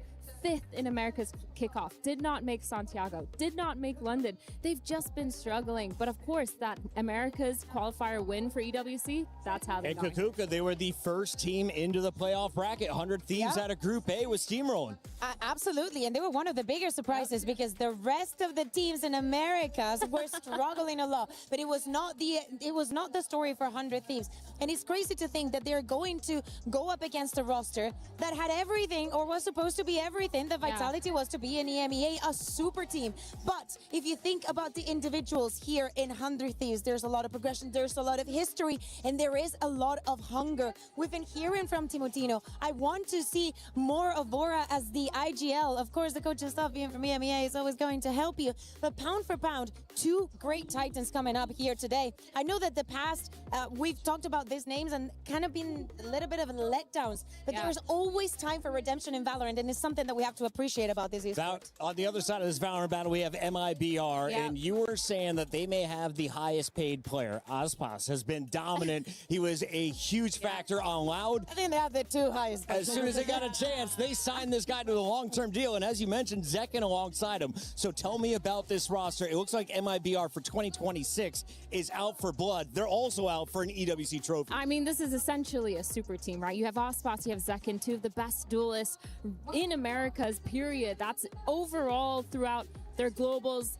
everything that they've played, as well as just in the region. And then you're looking at players like Tex, who's just been phenomenal as that Senti, Mazzino, who's also been really good when he was previously on that crew roster. And then, of course, the IGL. Verno, he's been doing such a good job. He's been so aggressive as well with his playstyle. As an IGL, he's been top fragging. I think he has some of the highest ACS when it comes to this stage, but you need to ask Deegan about that. Deegan is keeping track of the ACS. We gave him that task. So he's very good at it. We see, of course, first and second in the qualifier, but as you mentioned, you've missed out on both global competitions. So is this a win already for MIBR to get into the top 8? Absolutely not. Absolutely not. No. To me, when I first heard of this roster, I was like, they're going to dominate the region, and they should have. And I know that there's many others, very big names in Americas and very good teams that have been having a great performance. But you want to think that if the talent is that raw, you can just put it together and make it work. Especially when you're talking about some players that have already played together. This was a roster made to win. So making it to here, I'd say bare minimum. Made to win, paid to win. Period. Can they pull it off? Athena, you've watched more teams from Americas than anyone else in the green room. So give me kind of the lowdown. Historically, who has the deeper map pool? Who would you give the edge to when it comes to the picks and bans, especially knowing that as we get to the grand finals, these are going to be some long series? Personally, I'm going to say 100 Thieves for that one. They've had a really good map pool so far. I think they've only not played Sunset, I think, so far this tournament. They've been really good. And the thing for me for 100 Thieves that solidifies this idea is their comps are so creative. They're actually one of the first teams to start playing Sage when it came to Americas. They introduced that to Americas. So it's good to see them playing. And I think their creativity is what really pulls them over the edge for me. One final best of 3 here in our quarterfinals. We're about to kick this one off, but first we got to find out where we're going to play. 100 Thieves, higher seed. So you guys choose Team A or Team B? Team B. Team B. So 100 Thieves, Team B. Yeah. Team B. MIBR lost, Team A.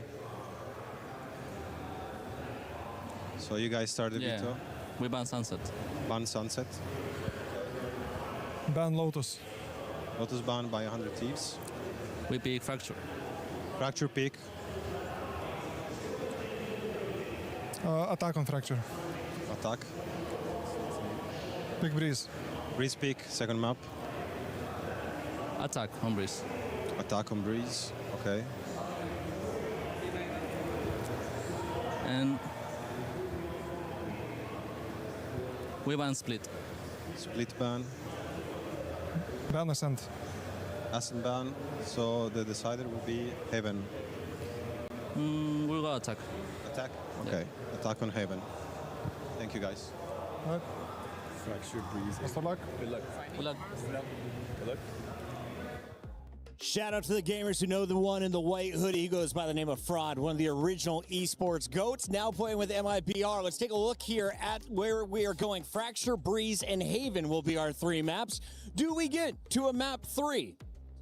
Hopefully, yes. Yeah, every single map that we've had here in playoffs has gone to the 3rd map. These people cannot be any different. Yeah, I feel like when I'm looking at these maps, Fracture is a really big question mark because both these teams have played it, but it's so 50-50 right now for me. It's just essentially who's having a better day, who's shooting back in the server, and that's what I think when I'm looking at that Fracture. It's a little bit of a curveball, right? Because it's a map that is going out of the map pool after this tournament and into VCT. Definitely, you're trying to surprise your opponent because, as Athena's saying, it's not like, oh, this team is incredibly good on Fracture. They for sure will have the edge over the other. No, I think that when you come into, as we're saying, a competition that is so different, like the one here in EWC, you gotta get all your guns out and sometimes go to somewhere that your opponent is not going to expect. But, you know, I want to feel like when they were doing the map veto, I looked at Doombers, I looked at Eric, and he got like a smirk when they picked the Fracture, and MBS, and we picked Breeze. And they were like, okay. Are you expecting this? Okay, fine. That's their little plan right there. Not upset with it. Can I ask about why the teams are choosing to play attack on both sides? So your opponent chooses the map, you get to choose attack or defend. Not every team Why do you want to be attacking?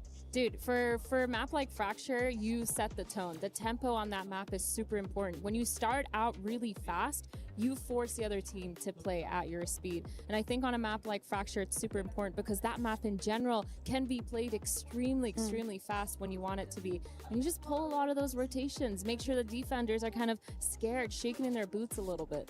I think that there could be many reasons for like choosing a side on a map. You can choose to start on your weaker side because you feel like today you need a little bit more of a warm-up against your opponent because you expect changes in their composition. Whatever is easier for you to react to and think about the long term. Everybody knows that Valorant is decided in the second half. Of course, the first half has the same weight technically in the rounds, but when you get to that second half, you need to have the momentum, you need to have the mental, you need to understand the game plan of your opponent, and that will push you to the win. Well, it is time to check in on your predictions. You and Degon went through these yesterday. Let's see how you performed. You hated Degon's pick earlier. How are we feeling about it now, Athena? You got 100 points, 200 points here for the Nongshim win. Just so you know, Kakuka, yeah, I wasn't here. I'm like confused. 2-1 for Vitality, but we came back and Degon had selected 2-0 for Nongshim. Yo, he knows actually game. gaslit us. Kakuka, Yeah. we've got a 53 to 47 decider, though. The fans are going with 100 Thieves. Are you feeling the MIBR selection from Degon? I kind of have to go with 100 Thieves because they have Eric and they have MBS, so it's technically MEA. So yeah, I'm going to go with 100 Thieves. She's riding with 100 Thieves, so am I. It's time to get to the stage. Let's get this one going.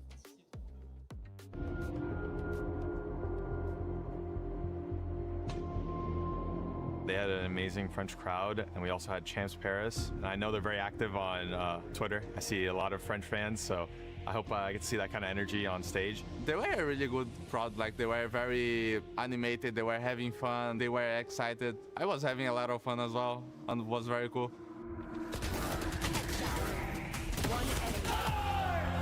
I'm very confident. I'm always confident in myself. I think confidence is something very important in this game, and if you are not confident, you're probably not going to play well. So I'm very confident in myself. We've been keeping things the same, practicing, making sure we're taking every day seriously. We were able to practice for a week before the event, and now we were not jet lagged, nothing, and we were feeling really good.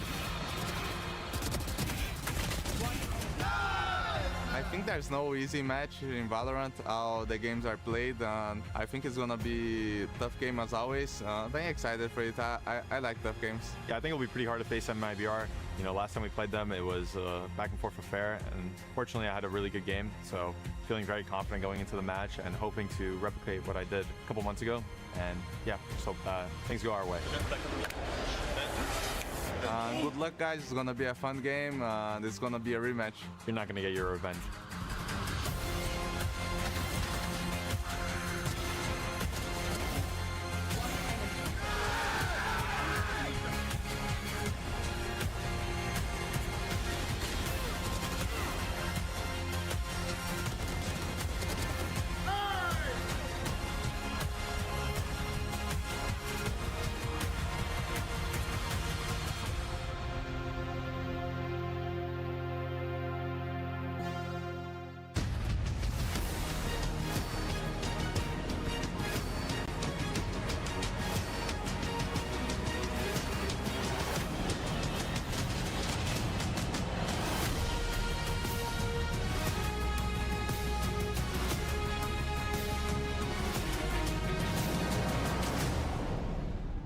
For a neutral Valorant fan, this has been an incredible start here at the STC Arena at the Esports World Cup.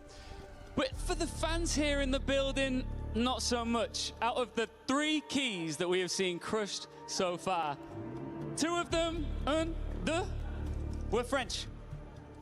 Again, he's ruining the mood. Indeed, en effet, 2 des 3 clés qui ont déjà été cassées sur Valorant sont françaises, vous le savez. Team Vitality, Gentlemates are not part of the game anymore, but there's plenty more teams still looking for that trophy, especially, you know, that last quarterfinal. How is it sounding to you? It's going to be a banger. I've got a good feeling about this. Our final quarterfinal, our first team looking to steal the show, and eventually this trophy. Please welcome onto the stage, 100 Thieves!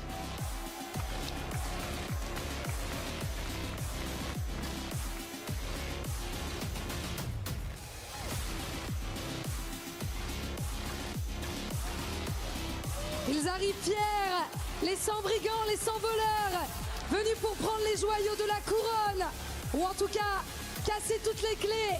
Ce sont les 100 Thieves.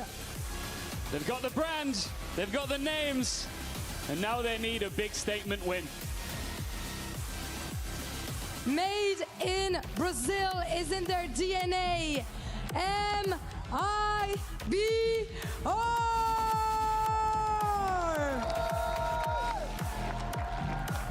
A nice reaction here from the local fans. We all know that MIBR can create something big instantly. They survived the group, now they arrive in the bracket with danger written all over them. S'il y a bien un pays qui est aussi passionné que la France en FPS, c'est le Brésil. Ian, team seems ready. Oui, oui, c'est parti!